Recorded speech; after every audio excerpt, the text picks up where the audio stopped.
Eu acho a sociedade americana muito fascinante, até porque tem o contraditório. Quer dizer, nós temos 1º de Maio porque houve uma luta nos Estados Unidos, não foi na Rússia, não é? O que nós assistimos com a globalização foi uma verdadeira revolução. Uma revolução para um sentido que eu não queria, mas... Mas espera aí, tu não vais ter aquela frase de que o comunismo nunca foi aplicado a sério em lado nenhum. A Coreia do Norte não é comunismo. É uma monarquia. O fazer história é a batalha ideológica. Neste momento, sobretudo sobre a questão do comunismo e do capitalismo, o exemplo melhor de como funciona a comunidade comunista é, de facto, a Festa do Avante. O Lenin escreveu também muito sobre a questão do culto da personalidade e condenava isso, né? E o Álvaro Cunhal é muito de leituras de Lenin. Olá, o meu nome é José Maria Pimentel e este é o 45 Graus. Neste episódio tenho 2 ou 3 avisos que queria fazer antes da conversa.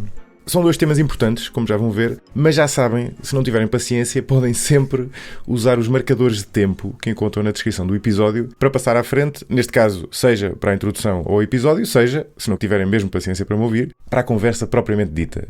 O primeiro aviso é uma novidade importante. A partir de março, o 45 Graus vai passar a fazer parte da rede de podcasts do Expresso. Esta é uma mudança que me deixa muito contente, porque, na minha opinião, este é o órgão de comunicação social em Portugal que mais e melhor tem apostado no meio dos podcasts. Tem hoje em dia podcasts muito originais e muito variados, o que nem sempre é fácil em instituições grandes. Para o 45 Graus, este é um reconhecimento, é uma oportunidade, talvez, para chegar a outros públicos, mas editorialmente não muda nada. Ou seja, mantém-se o registro de conversas distendidas, que é como quem diz longas, temas variados e, claro, a independência de sempre. A comunidade de mecenas do 45 Graus, seja através do Patreon ou de outras formas, vai continuar a existir, mas com novas modalidades que vão passar a estar associadas a benefícios para lá do podcast. E que vão incluir, por exemplo, acesso às notas por trás de cada episódio, descontos no meu curso de Pensamento Crítico e também encontros virtuais, uma espécie de café online, acessíveis aos mecenas, em que vamos discutir sempre o episódio da semana anterior. Caso queiram saber melhor como isto vai funcionar, acedam ao link que deixo na descrição do episódio. E aproveito para partilhar outra novidade, é que abriram recentemente as inscrições para a pós-graduação em Pensamento Crítico para a tomada de decisão de que sou coordenador e que vai realizar-se no ISCTE Executive Education, ou seja, na Escola de Formação de Executivos do ISCTE. Estou muito entusiasmado com este projeto por vários motivos. Primeiro, porque é a primeira e a única pós-graduação em Portugal em Pensamento Crítico, neste caso com enfoque na tomada de decisão. Segundo, claro, porque é uma oportunidade para expandir o currículo do meu curso, dando-lhe uma certificação universitária, um enfoque mais prático, aplicado à realidade das empresas, neste caso a tomada de decisão, e juntando-lhe outros conteúdos importantes para pensarmos criticamente hoje em dia, como compreender grandes tendências, da geopolítica à inteligência artificial, e também competências práticas, como a resolução de problemas ou a comunicação clara. A terceira razão por que estou muito contente com este projeto é porque consegui reunir um corpo docente de excelência em várias áreas, que inclui, e agradeço-lhes imenso por terem aceitado o convite, antigos convidados do 45 Graus, como Susana Peralta, Gustavo Cardoso, Raquel Vaz Pinto, Desidério Murcho, Ludwig Kripal, o Nuno Barbosa Moraes, a Diana Grilo Silva e o Gonçalo Gil Mata. São pessoas de áreas muito diferentes, o que já dá uma ideia da abrangência desta pós-graduação, embora tenha claramente um tronco comum de pensamento crítico focado na tomada de decisão. Caso tenham interesse em saber mais, encontram também o link para esta pós-graduação na descrição do episódio. Uma pós-graduação numa escola de negócios é talvez uma ponte inesperada para um episódio em que vamos falar de comunismo. Mas já sabem como é o 45 Graus, sempre a testar os limites. O convidado é Pedro Tadeu, jornalista com uma longa carreira na imprensa, rádio e televisão. Foi, entre muitas outras coisas, subdiretor do Diário de Notícias, 2010 a 2014, diretor também de várias publicações, incluindo o jornal 24 Horas e a agência Global Imagens, e atualmente é comentador político na CNN, colunista no Diário de Notícias, anfitrião do programa de rádio Panfletos, da Antena 1, e ainda podcaster no podcast Os Comentadores. Mas a razão que me levou a convidar o Pedro é, já perceberam, ele ser um assumido comunista, aliás militante do PCP. E a verdade é que ao longo destes 180 episódios, eu já aqui falei no podcast com pessoas de ideologias muito diferentes. Aliás, os ouvintes mais antigos lembram-se que fiz até uma série de episódios chamada Orientações Políticas. Mas é a primeira vez que faço um episódio com alguém que se diz comunista. E a verdade é que, embora haja, obviamente, muitos comentadores de esquerda, esta é uma esquerda que acaba, mal ou bem, e na verdade, enfim, por vários motivos, por ter menos lugar no espaço público. Acompanho as opiniões do Pedro há já vários anos. Noutro programa que ele faz, na Antena 1, o Radicais Livres, com Jaime Nogueira Pinto, que talvez conheçam. Para mim, este é um dos programas mais interessantes da rádio portuguesa, porque consegue sentar à mesma mesa, semana após semana, dois representantes de duas ideologias completamente opostas e que marcaram o século XX e que, de certa forma, ficaram no século XX. Por isso, resolvi convidá-los a ambos para o 45 graus. O que significa que podem esperar também um episódio com Jaime Nogueira Pinto, embora não seja já o próximo episódio. A conversa que vão ouvir com o Pedro Tadeu foi, em alguns momentos, um debate de ideias, como seria inevitável, tendo nós visões políticas muito diferentes, mas eu quis, sobretudo, no espírito do Radicais Livres, compreender a visão do convidado. Até porque o Pedro, como vão ver, é muito aberto, tanto em defender o que considera ser a razão moral do comunismo, mas também as suas falhas e as forças do outro lado. Ao longo desta longa conversa falámos de imensa coisa. O que é que torna os partidos comunistas diferente da maioria dos outros partidos da esquerda radical? Por exemplo, a ordem e a disciplina. A pergunta óbvia, quando se fala em comunismo, porque é que ele deu sempre em totalitarismo e em culto da personalidade? Será que isso é uma inevitabilidade?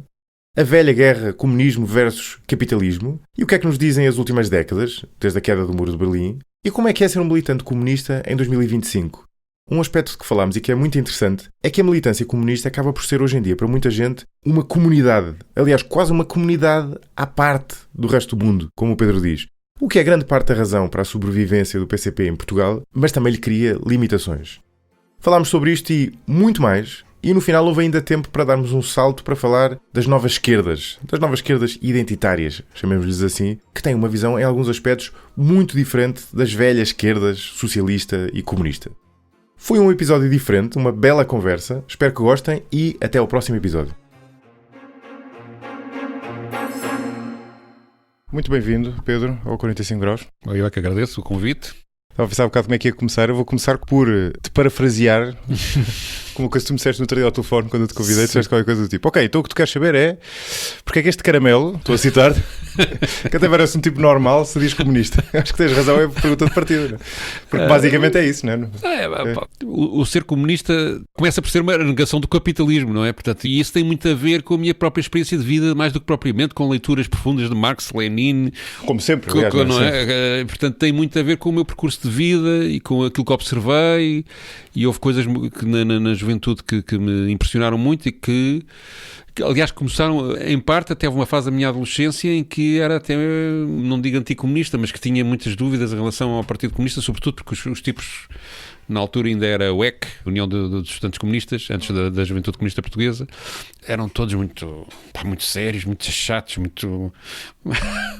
muito direitinhos, e aquilo parecia-me um bocado demais, não é? Foi só, aliás, mais depois da tropa. A tropa para mim foi uma espécie de... Eu fiz serviço militar obrigatório já em tempo de paz, não teve nada a ver com a Guerra Colonial. É uma espécie de curso universitário porque apercebi-me de um país que, de facto, eu, nesta vida urbana de Lisboa, eu sou de Lisboa, os meus pais são de Lisboa, os meus avós são de Lisboa, portanto, uma vida completamente na zona mais rica do país, digamos assim, e sou de uma classe média. No fundo, ao afirmar-me comunista, estou a ser um bocadinho traidor da minha própria classe, mas... Também é um histórico, não é? também faz parte. E, de facto, no serviço militar, choco-me com pessoas, naquela altura ainda havia, com um pouco mais que a quarta classe, com dificuldades de vida tremendas, com uma visão do mundo muito limitada. E isso fez-me perceber que se essas pessoas não tivessem hipótese de serem elas a destinar as grandes decisões, a serem elas o centro das atenções, que isto nunca iria ser direito. E, portanto, é uma função de uma injustiça que me parece permanente e inevitável no sistema capitalista, que é baseado na competição e no lucro, e que, portanto, isso cria, digamos, uma elite que cada vez é mais rica e mais poderosa, e todos os outros... uns que se conseguem remediar, mas há depois uma fatia muito grande de pessoas que digamos que é afastada das coisas boas da vida e é explorada, e isso é que me leva a ser comunista. Portanto, é esta visão que parte da experiência de vida mais do que propriamente... Tive, aliás, várias coisas, sei lá, lembro-me que preparatório morava na altura num bairro burguês, que era em Alfragide. Quando foi o 25 de Abril eu morava aí, tinha 10 anos, e um dos meus grandes amigos vivia a 200 metros da minha casa no bairro da Lata, era o meu colega de escola, não é? E sempre que eu ia à casa dele era um choque. Eras confrontado com essa realidade. Comparado com o meu apartamento, todo... Pronto, porra, não era de rico, não é? Mas era um apartamento como deve ser, não é? Num bairro de jornalistas e professores e, digamos, de uma classe média já média alta com algumas pretensões.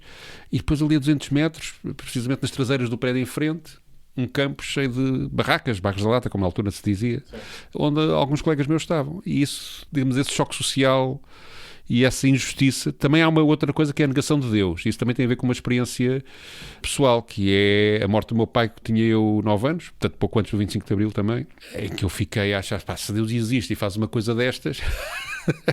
eu não quero ter nada a ver com ele. Sim, é o velho problema do mal, não é? E começou por aí, depois, claro, leituras e etc. Tudo isto depois foi mais sistematizado e mais... Mas eu creio que grande parte das opções políticas e morais que nós fazemos e éticas tem muito a ver com o que vivemos na educação que levamos e com o que vivemos sobretudo até à fase final da adolescência. Sim, completamente. E para ser franco, foi mais isso do que propriamente as grandes leituras. Isso depois veio a seguir, por acréscimo, no fundo confirmando, sistematizando e organizando na minha cabeça as ideias... Essa intuição. Que é a intuição que eu estava a ter. É engraçado dizeres isso porque esta conversa que nós estamos a ter agora podia estar integrada numa série de episódios que eu fiz aqui há 4 anos, ou mais, que eu chamei Série Orientações Políticas, em que eu falava exatamente com pessoas com orientações diferentes. E os episódios que eu achei mais interessantes dessa série, e sei que muitas pessoas que estão a ouvir também, foi aqueles que quando eu fazia esta pergunta a pessoa dava uma resposta idêntica à tua, não no sentido, mas na explicação de que obviamente as nossas inclinações políticas vêm do nosso temperamento e das experiências, da educação que temos e das experiências que temos quando novos, e depois são refinadas mais tarde com essas leituras, mas vem dessa intuição que é uma coisa não racionalizada. Eu conheço pessoas que a meio da vida viram completamente, não é? Do ponto de vista ideológico. Olha, ainda conhecia a Zita Seabra quando ela era do PCP e hoje em dia acredita na Nossa Senhora de Fátima. Portanto, é uma viragem e tem todo o direito de fazer, não estou a criticar, não é isso. Mas essas viragens também eu penso que têm um pouco a ver com a vida pessoal. Exatamente. Ou seja, com também o choque que ela sentiu, com a sua experiência e depois que se transformou numa opção ideológica diferente. E isso acho que é determinante, não é? A experiência de vida é determinante para este tipo de coisas. Por alguma razão, se nós formos, por exemplo, ainda estamos a gravar numa altura em que o Donald Trump está a tomar posse, ou irá tomar posse dentro de uns dias como Presidente dos Estados Unidos da América, e vêm muitas notícias nos jornais a dizer que foi a classe operária americana que o elegeu, etc. E isso tem a ver... Provavelmente é verdade, eu não tenho estatísticas sérias sobre o assunto, mas é natural que seja verdade, que ele ganhou as eleições com muitos votos, mas reflete também a experiência de vida concreta que aquela classe operária tem, que não é a mesma da experiência de vida do século XIX, que levou a que muitos fossem comunistas, ou em Portugal a seguir ao 25 de Abril, porque interpretam o contexto em que vivem, em que olham à sua volta, e o único tipo que vem que o pode ajudar... para eles é o Trump, embora eu acho que estejam completamente enganados e que se vão dar mal. Mas a experiência de vida é determinante mesmo para os intelectuais, ao contrário do que muitas vezes se pensa. Não é? Mas é engraçado falares do caso dos Estados Unidos. Eu acho que há um contraste interessante, porque eu estava a ouvir no início, depois já vamos à questão de Deus, que também é interessante, e da religião, mas tu falavas desse embate com a injustiça, no fundo com a desigualdade, e com a desigualdade persistente. E eu acho que é isso que explica, em grande medida, o sucesso que o socialismo em geral, mas sobretudo o comunismo teve, ou em particular o comunismo teve nos países europeus, em comparação com o que teve nos Estados Unidos. É certo que, obviamente, nos Estados Unidos houve uma carta e tal, mas a adesão que houve a essas ideias não é igual à que há na Europa. Provavelmente, esta é a minha explicação, não sei se concordas, porque essa desigualdade de oportunidades... Agora não sei se é verdade, mas pelo menos historicamente era bastante menor lá do que na Europa, não é? E na Europa, quer dizer... Não, na Europa só se altera, de alguma forma, no pós-Segunda Guerra Mundial. A seguir à Primeira Guerra Mundial, por exemplo, o Keynes, que é da economia social-democrata, já começa a defender, e com muita força, digamos, que a Europa social-democrática tenha uma opção ao comunismo, porque senão é invadida pelo comunismo, e que isso pressupõe uma preocupação com a igualdade social e portanto, gerir a economia de forma a que a igualdade social seja um valor a ter em conta nas decisões económicas. E isso depois, a seguir à Segunda Guerra Mundial, então, com meia Europa destruída, é de facto impulsionado, mesmo na democracia cristã, mesmo setores da direita começam a ter como linha programática a tentativa de uma melhor justiça social. Sim. Em relação ao que sucedia antes, nomeadamente antes até a doutrina social da Igreja e tal, ou seja, vai até esse ponto. Tudo isso é verdade. Mas, com o fim do socialismo a leste, ou do socialismo real, ou do bloco soviético, e com a globalização, começou tudo paulatinamente a cair, e as teorias neoliberais que imperam nos Estados Unidos desde sempre tiveram um grande avanço e estão a dominar. O que me parece nos Estados Unidos que é particular digamos, o valor do indivíduo é muito superior ao valor do coletivo. Há um sentido de comunidade forte, sobretudo em algumas regiões, daquilo que eu conheço dos Estados Unidos, conheço vários americanos e das conversas que tenho com eles, a interpretação que eu tiro é esta, e dos livros que li, claro, e dos filmes. Há muitos filmes americanos, mas que é uma entidade coletiva, digamos, que funciona um pouco para a defesa comum, para a caridade ou para acorrer a um acidente, mas que, digamos, depois, na vida cotidiana normal, é cada um por si. E essa cultura é muito valorizada e tem os seus méritos. E é por isso que eles estão sempre a falar em liberdade. Eles, quando falam em liberdade, mais do que a liberdade de expressão ou a liberdade ideológica, que não é francamente verdadeira nos Estados Unidos, o que eles falam é a liberdade de circulação e de poder fazer negócios.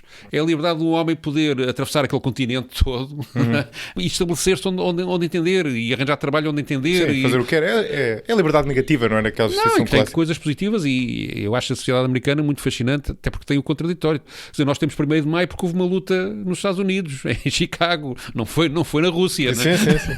Uma luta, uma greve, não é? Acabou com mortos. Portanto, o facto dos Estados Unidos serem digamos, a capital do capitalismo atual, não quer dizer que não tenha muita gente, digamos, que não sendo comunista pensa de uma forma que está lá muito próxima, não é? Bem, agora tens a esquerda, Bernie Sanders e tal, que está realmente próxima, mas... Vamos lá ver, o inimigo tradicional durante tantos anos foi a União Soviética. Se alguém lá se declara comunista, há o Partido Comunista Americano, ele existe e sim, até já vai à festa do Avante. A sério? Não é ilegal, o que foi, aliás, nunca foi ilegal o Partido Comunista Americano. O que foi ilegal era ser comunista, que era, no fundo, ao trabalhar em determinados setores, afirmando-se comunista, não é? Mas, portanto, é uma sociedade fascinante e, ao mesmo tempo, é uma sociedade perigosíssima porque é o país mais poderoso do mundo e tem tendências imperialistas inegáveis e quer dominar, não é? E, portanto, isso torna um país perigoso. Mas tem coisas muito interessantes e muito positivas e, sobretudo, uma imaginação e uma cultura que dominaram completamente o século XX e que ainda dominam agora no século XXI. Voltando ao caso de Portugal, eu fazia este contraste porque acho que na Europa tu tens... Por um lado tens essa noção de comunidade talvez mais estanque. Eu acho que até é menos intensa do que nos Estados Unidos. Eles são muito mais comunitaristas em algum sentido. Mas é mais pontual, como tu dizias. Não é uma associação para um determinado fim, mas que depois está separado do resto da vida das pessoas. E que tem expressões às vezes assustadoras, como, sei lá, os vigilantes, não é? Que é uma coisa que na Europa há menos. Exato. A questão das armas, não é? Que também tem a ver com o individualismo e com a forma como os Estados Unidos nasceram, que foi à custa dos próprios civis andarem aos tiros nas regiões remotas com quem lá encontraram, não é? Sim. E a própria independência dos Estados Unidos foi feita por milícias civis em grande parte, não é? E, portanto, tudo isso cria uma noção... A pessoa é educada para ser um super-homem ou uma super-mulher, não é? E isso diminui a capacidade de organizações que ponham em causa o sistema económico porque eles acham que é aquilo que funciona e estão no seu direito, não é? Mas tem problemas... A verdade é que os Estados Unidos, a gente vê uma riqueza muito grande e uma miséria extrema ao mesmo tempo. O país da liberdade, não é? Tem um quarto dos presos do mundo, uma parte deles presos por razões que na Europa não seriam condenados. E, sobretudo, negros, não é? Portanto, depois ainda há uma componente racista nisso. E depois tem uma quantidade de sem-abrigos inaceitável para um país tão desenvolvido. Sim, tem. O país mais rico do mundo tem muitos muito pobres. No fundo é isso. Então, mas deixa-me voltar à tua história de vida. Tu tens esse embate, no fundo, com essa percepção de injustiça, mas não é líquido daí que a resposta seja... comunismo, digamos assim, ou marxismo, whatever, não é? Tu podias ter, por exemplo, existe uma sensibilidade idêntica, olha, na igreja, por exemplo, já lá vamos, podias ter uma resposta mais próxima, lá está, da versão americana, mais liberal, digamos assim, mais a tentar, sei lá, investir na educação e na igualdade de oportunidades. A resposta comunista é uma resposta diferente, não é? É uma resposta de dizer, isto é tão estrutural que nós temos que subverter para criar aqui uma igualdade. Há muitos comunismos também ao mesmo tempo. Há muitas ideias de comunismo. Claro, não é? Pois, mas, digamos, o traço comum é a privatização dos meios de produção. A coletivização. A privatização não. Isso foi um lápis freudiano. O controle dos meios de produção pela classe trabalhadora, transitoriamente pelo Estado. E atenção, não é toda a riqueza, é os meios de produção de riqueza, que é uma coisa diferente. E um sistema em que o poder esteja entregue a quem produz essa riqueza e não a quem investe na riqueza. E é isso basicamente. Depois disso pode ter declinações institucionais muito diferentes conforme os países, etc.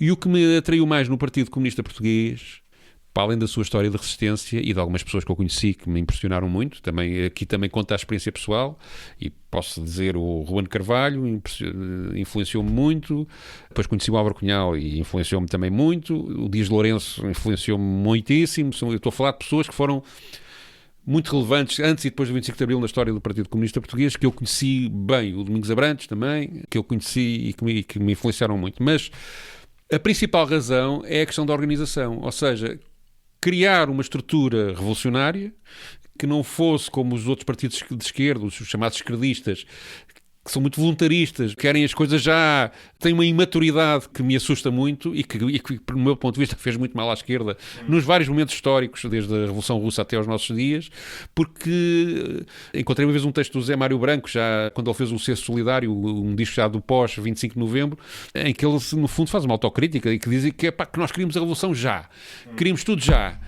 E atalhámos demasiado, no fundo não foi esta a expressão que ele usou, mas no fundo quisemos dar um passo maior que a perna. Sim, sim. E o Partido Comunista Português tem essa, além de organizar os trabalhadores de forma que eles consigam intervir na sociedade da forma mais forte que for possível, tem no seu ADN uma sensatez, que muitas vezes é acusado de ser conservadora, mas que eu acho que é sensatez, que me parece muito apropriada, não é? E é essa a razão principal que me leva a achar que o comunismo do Partido Comunista Português é mais, por um lado, mais viável e mais inteligente e mais prático e mais real do que os outros comunismos que outras forças políticas propõem. Uhum.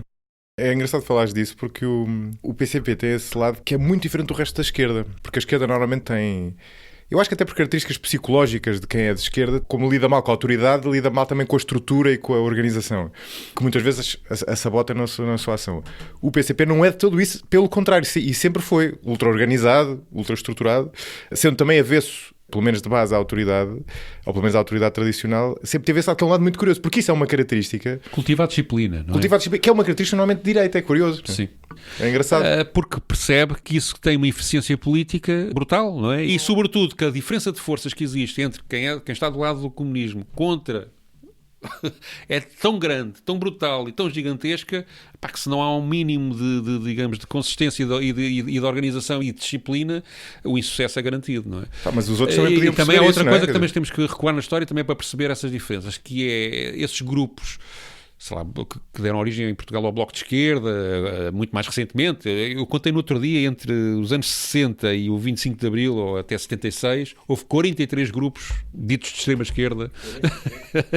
Contei uma vez o número de organizações. Entre maoístas, marxistas-leninistas, partidos comunistas reconstruídos. Houve várias cisões do Partido Comunista Português nessa altura, nomeadamente depois da invasão da Checoslováquia e com o maio de 68. Isso tem uma raiz ainda anterior nos anarquistas, que sempre, logo no princípio do século XX, e na Revolução Russa, os socialistas revolucionários, enfim, houve uma série de grupos que não alinharam com os bolcheviques na Revolução Russa no início, e depois muitos deles acabaram por acompanhar, mesmo ainda com Lenin, mas que digamos, o que eles tinham para contrapor àquilo que era a organização, e esta ideia de organização disciplinada vem das condições russas, porque era a luta contra o czar e depois na Guerra Civil a seguir, obrigou a que essa organização se impusesse.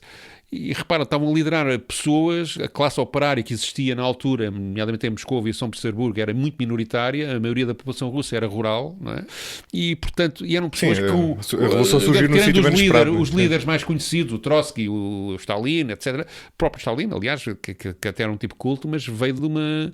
Era um camponês da Geórgia, não é? Portanto, e eram pessoas mal preparadas do ponto de vista teórico, e não é do ponto de vista de não verem bem as coisas ou de serem um pouco inteligentes, não é nada disso que eu estou a dizer, mas que não tinham, muitas delas não tinham tido hipótese sequer de estudar, claro, não é? Claro, e que estavam a liderar um processo de comandar um país daquele tamanho.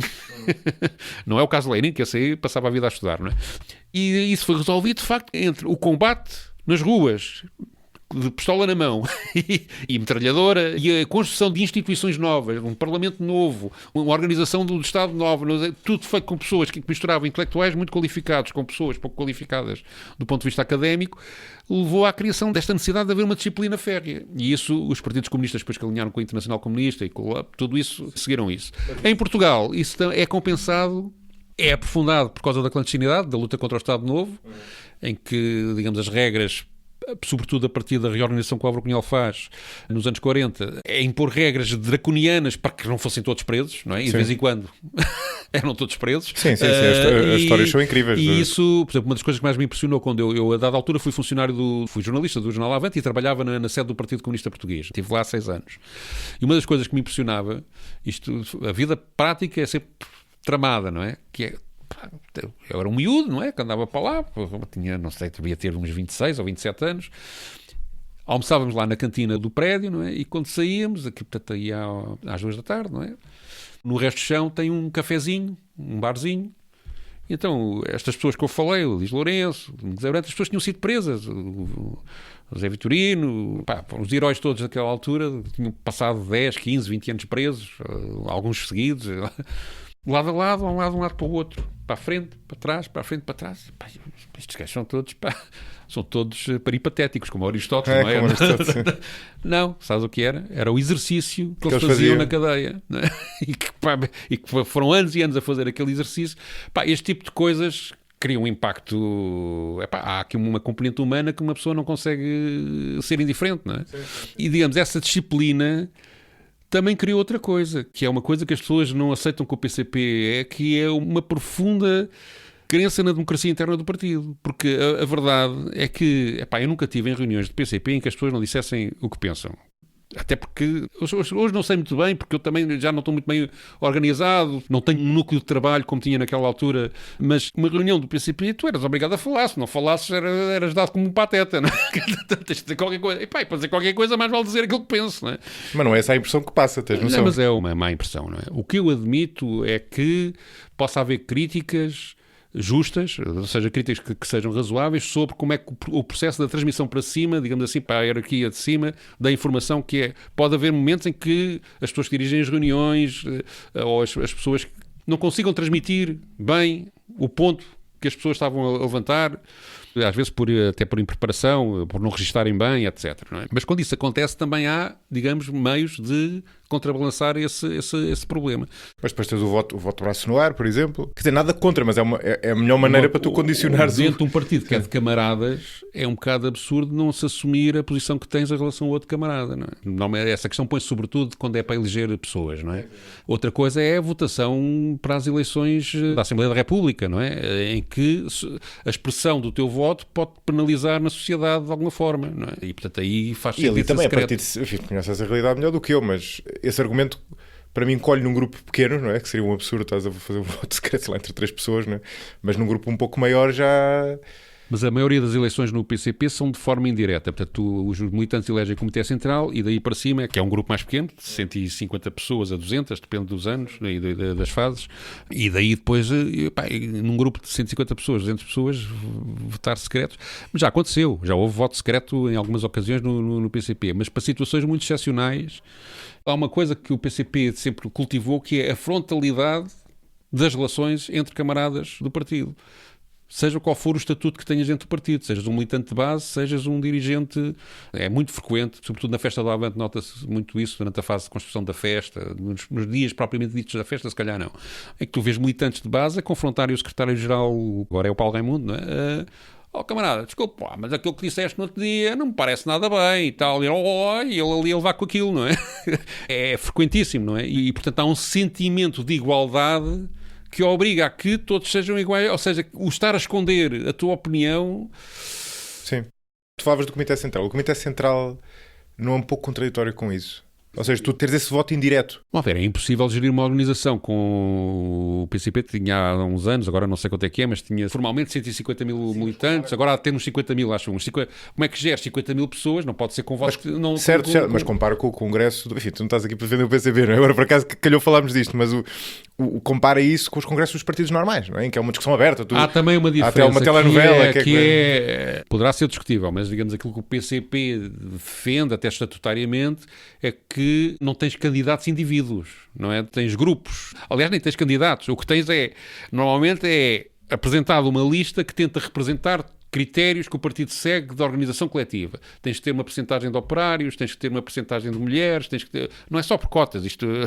Ou seja, e depois, conforme está o partido implantado no terreno, do ponto de vista geográfico, tens de ter representações a parte sindical também tem que lá estar. Portanto, o que tu constróis é a representação dos trabalhadores na direção do partido. E depois esses trabalhadores elegem os órgãos executivos e o secretário-geral.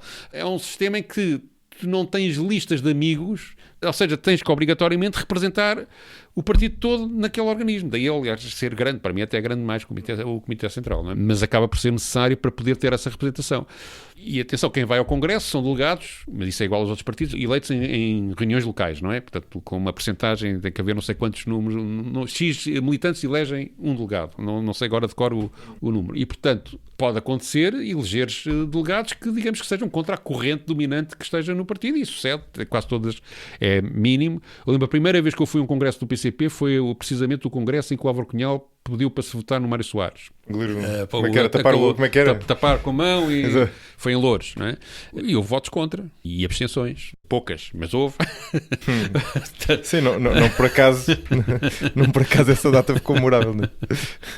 Para voltar ao tema, estávamos a falar há um bocadinho sobre a diferença entre o PCP ou os partidos comunistas e os outros partidos da esquerda. Tu dizias-me, bom, isto é assim porque eles perceberam que era a única maneira de ter sucesso. Tão difícil era a luta, digamos assim. E isso eu reconheço que isso será parcialmente verdade, não é? Mas isso não explica porque é que o PCP é assim e os outros não são, não é? Ou seja, eu diria, vendo a coisa de fora, parece-me que há uma personalidade distinta da pessoa que gravita para um partido comunista versus o resto da esquerda. Aliás, quem diz o resto da esquerda diz a esquerda mais socialista / social-democrata, mas também, e essa era outra coisa que eu te queria perguntar, a esquerda mais anarquista, sendo que aí é curioso porque o anarquismo foi um movimento que mais ou menos se perdeu na história, digamos assim, quer dizer, ou seja, que teve, sei lá, no início do século XX ou na transição para o século XX, um peso muito maior do que agora. Teoricamente, a finalidade do comunismo é criar uma sociedade sem Estado, não é? Portanto, teoricamente, esse é o lado curioso da coisa. Teoricamente. Tem pouco a ver com o que estávamos a falar agora, que é o Partido Comunista Português e os partidos comunistas com origem soviética, digamos assim, criaram uma cultura em que a personalidade individual é sempre esmagada pela vontade do coletivo. E nesses outros partidos há demasiado individualismo. Admito que o peso entre os dois, se calhar ali um meiozinho era melhor. Mas na verdade é que as condições objetivas, para usar a linguagem do Partido Comunista Português, impõem de facto para a eficácia política, na visão do Partido Comunista Português. O que é que sucedeu, por exemplo, nesses partidos 43 que eu falei, ou 44 que se organizaram? Muitos deles tinham também, digamos, decalcavam do ponto de vista da organização os princípios, não do ponto de vista ideológico, havia umas diferenças, sobretudo quando foi o maoísmo, havia ali uma... Mas, quer dizer, não havia nada mais terrível do ponto de vista da organização e mais fechado do que um partido maoísta, em teoria. Sim. E, no entanto, como é que eles se desagregaram? Porque a componente individualista de cada uma das pessoas que lá andava acabou por se impor, muitos fartaram-se, outros acharam que estavam a ser maltratados, outros acharam que isto se não é como eu quero, vou fazer outro partido ao lado. E, portanto, eu creio que a questão da relação entre individualismo e coletivismo é determinante nessas coisas. Para além de questões ideológicas mais profundas, não é? A visão maoísta não tem nada a ver com a visão leninista, não é? E depois houve também factos políticos. Como assim? Explica isso um pouco melhor, porque não sei se isso é tão óbvio. Vamos lá ver, a Revolução Cultural... Porque são diferentes em vários aspectos. Não é? Sim, a questão aqui tem muito a ver com... Por um lado, o maoísmo assenta ainda mais na ideia de que não é preciso uma classe operária, que no fundo os camponeses podem fazer uma revolução. Exato. Era o que havia. Que era o que eles tinham, não é? E do ponto de vista teórico, queimaram etapas. Sim, já o Lenin tinha queimado etapas face ao Marx, né? Portanto, sim, é verdade. E por outro lado, depois do Mao Tse-tung, com a Revolução Cultural, digamos que criou aí sim um radicalismo e uma recusa até de ver a realidade que nenhum partido comunista da área, mesmo nos tempos piores do Stalin, passou, não é? E isso criou um grande fascínio no Ocidente, sobretudo em França, etc. Exato, sim. E levou, eu ainda conheci muitas pessoas da MRPP, e até sou amigo de algumas, e fui amigo na altura, mesmo nessa época.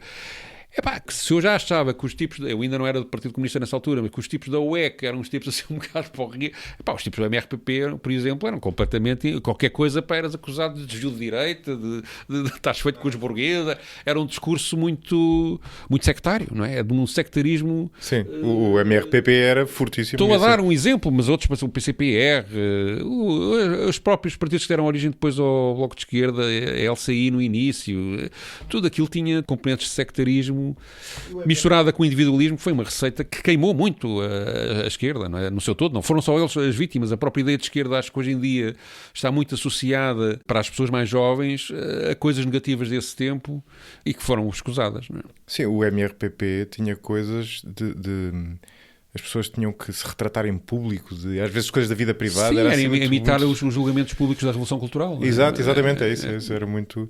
Eu acho que uma das coisas para mim mais difíceis de explicar muito mais difícil de explicar, aliás, do que o impacto que o PCP teve na nossa sociedade, que eu, como imaginas, também parece estranho em alguns aspectos, mas o impacto que o maoísmo teve naqueles anos 60, não é? Ali naquela geração, em pessoas lidas, é muito estranho. É mesmo muito estranho. Sim, quando vemos as pessoas que foram do MRPP, o Durão Barroso, agora só me estou a lembrar do Durão Barroso, mas várias pessoas que vieram a ser protagonistas políticos de outros partidos e que transmitem uma ideia de moderação ou de que parece como é que foram capazes depois de serem como foram, não é? Ana Gomes também foi do MRPP. É que o PCP era meio... Já na altura era um pouco... Vou para uma coisa nova, o MRPP é novo, não é? Tem mais áreas de revolução mais de 68. Havia um culto da personalidade do Arnaldo Matos que criou algum fascínio em certas pessoas, não é? Portanto, o próprio UDP também andava lá próximo no ponto de vista de comportamento.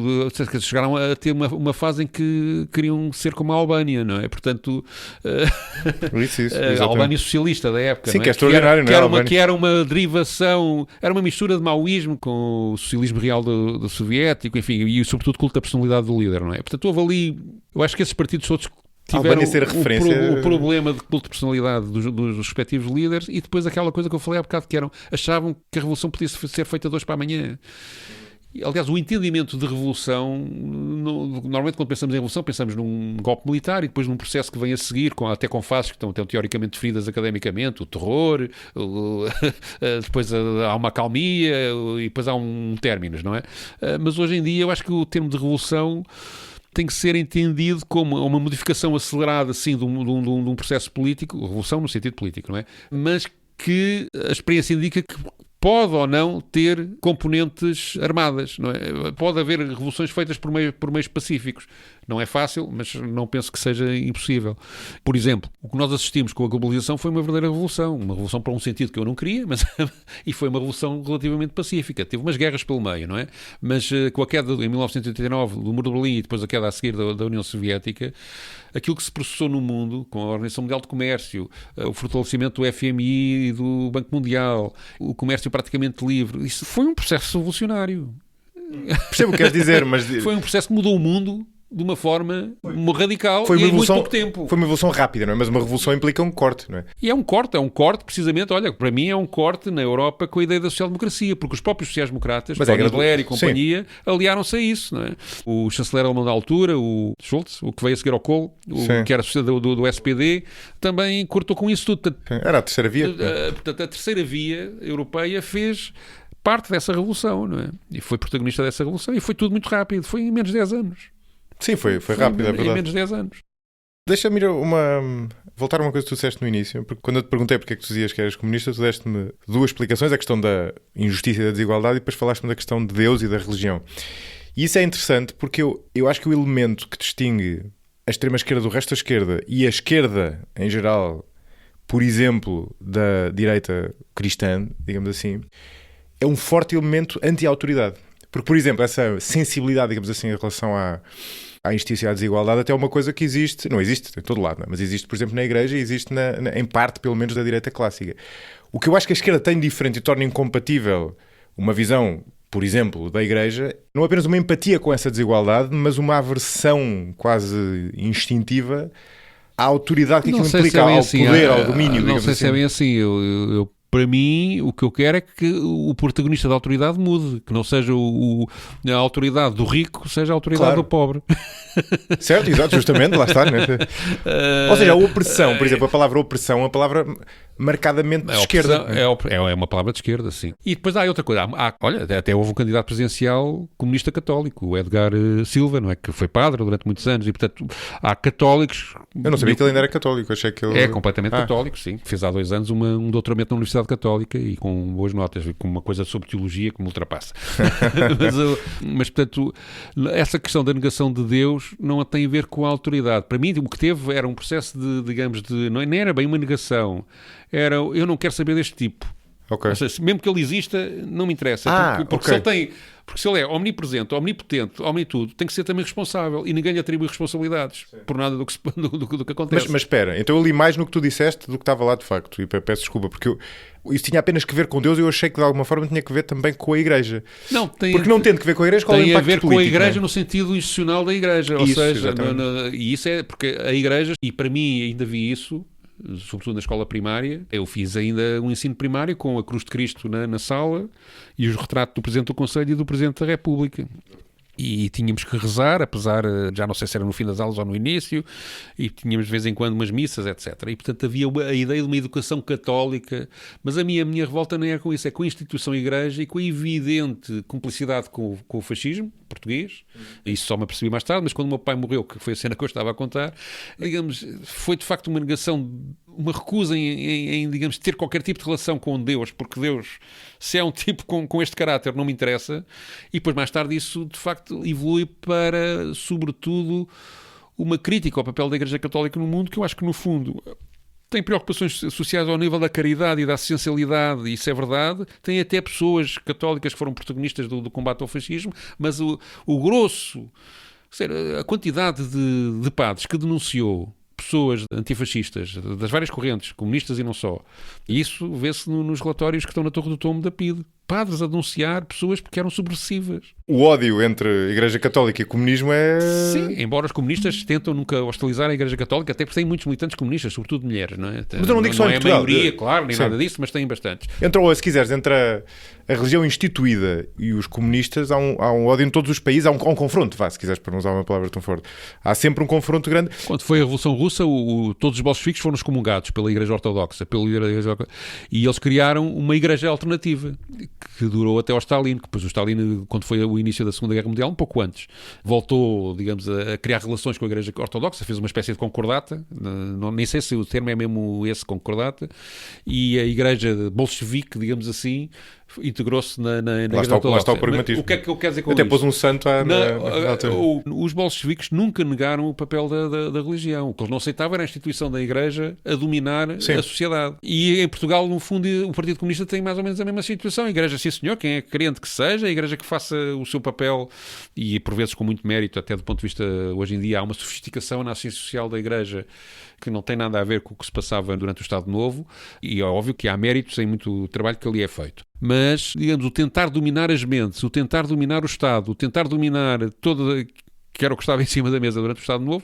não é aceitável, porque desde uma religião que se impõe até a falta de liberdade, que é, se o Estado católico é declarado, como foi no Estado Novo, o Estado português até o 25 de Abril era um Estado católico, é um atentado à liberdade religiosa, portanto não é muito aceitável. Eu creio que a questão que estás a pôr tem que ser vista de outra maneira. Há, de facto, essa esquerda mais libertária e mais anarquista, que eu acho que recusa Deus da forma como estás e a autoridade. E o Partido Comunista recusa essa autoridade, mas quer criar uma nova autoridade. Quer dizer, porque senão não funciona, não é? Lá está a diferença, lá está outra vez a diferença. A autoridade dos trabalhadores, do proletariado. Sim. Hoje em dia também a definição de proletariado já não é a mesma coisa do que no século XIX, mas representada por alguém. E, portanto, é esse o objetivo do Partido Comunista Português, e que me parece bem. Isso liga a um paradoxo interessante da maneira como a política evoluiu no último século e meio, que é a esquerda, que era originalmente avessa à autoridade, deu por ela a defensora da maior autoridade, que é precisamente o Estado. Não é? E hoje em dia, eu digo, é um paradoxo aparente, como a maioria dos paradoxos. Não é? Há uma razão de ser para isto, não é? Mas é curioso, não é? Porque o Estado é controlável. A grande diferença que existe entre ter mais Estado ou menos Estado na sociedade é que o Estado é controlável. É controlável pelas eleições, porque as pessoas podem mudar as pessoas que mandam no Estado.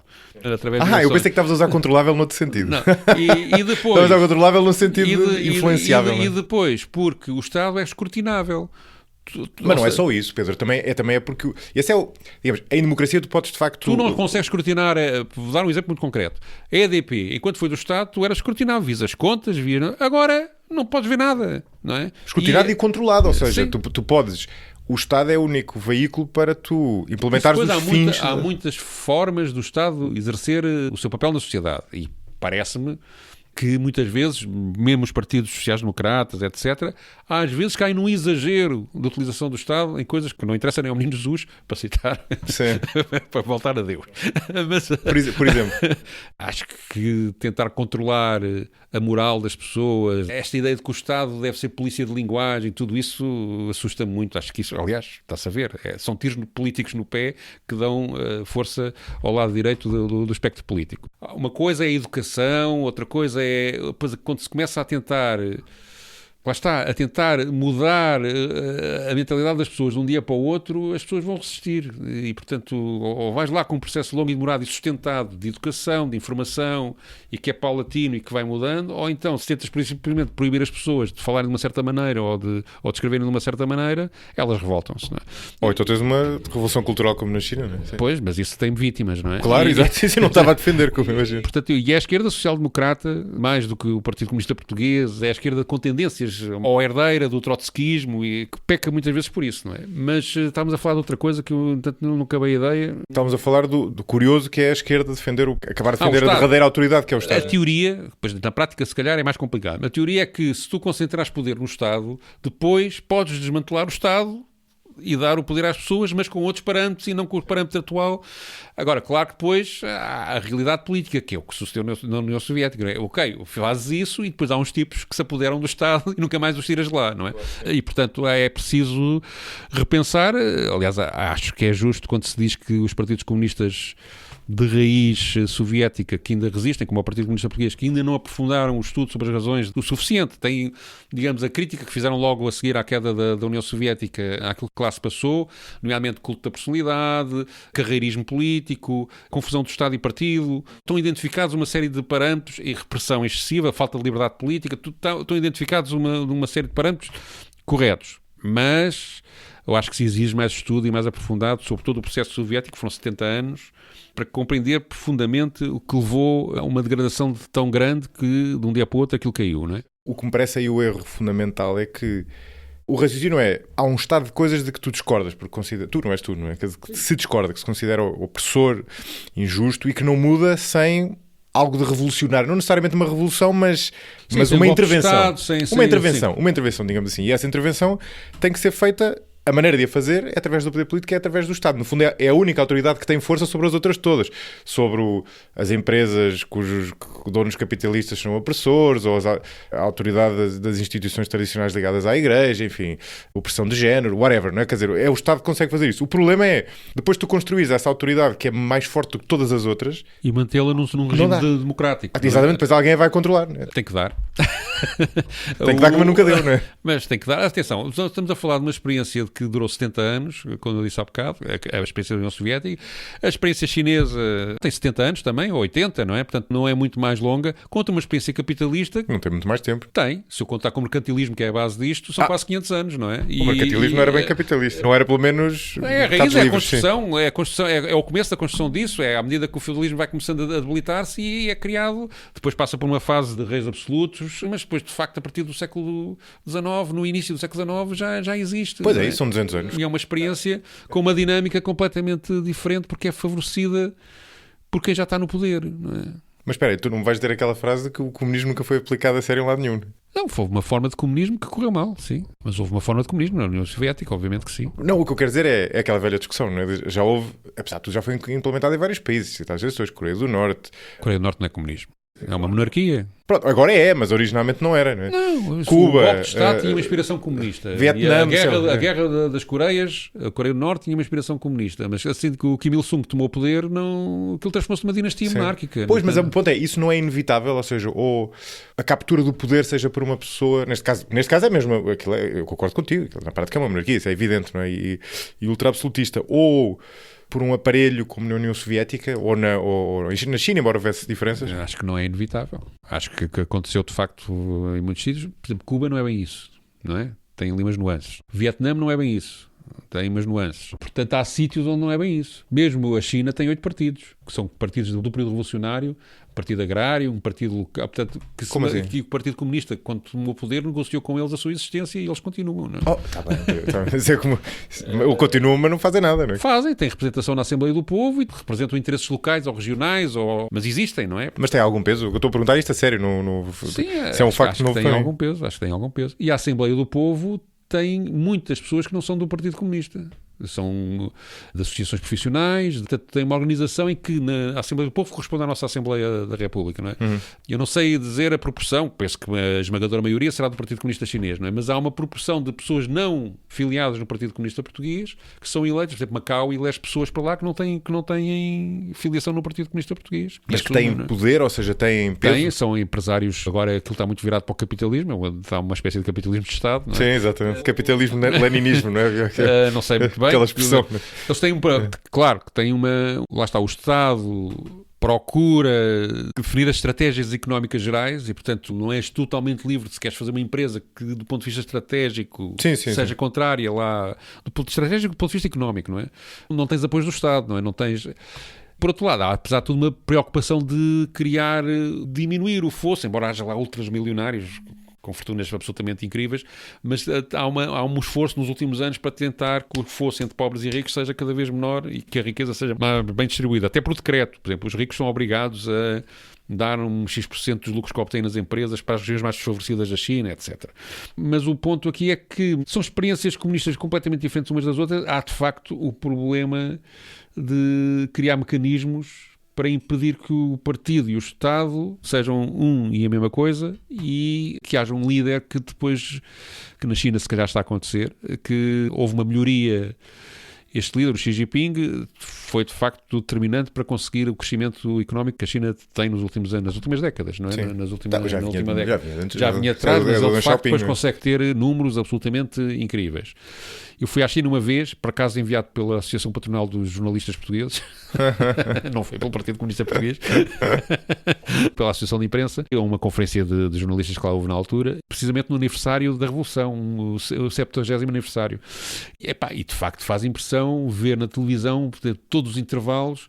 Para já, uma parte daquilo que se diz é completamente mentira. Tive acesso livre à internet, não tive qualquer... Mentira, quer dizer, não passei por isso, se calhar...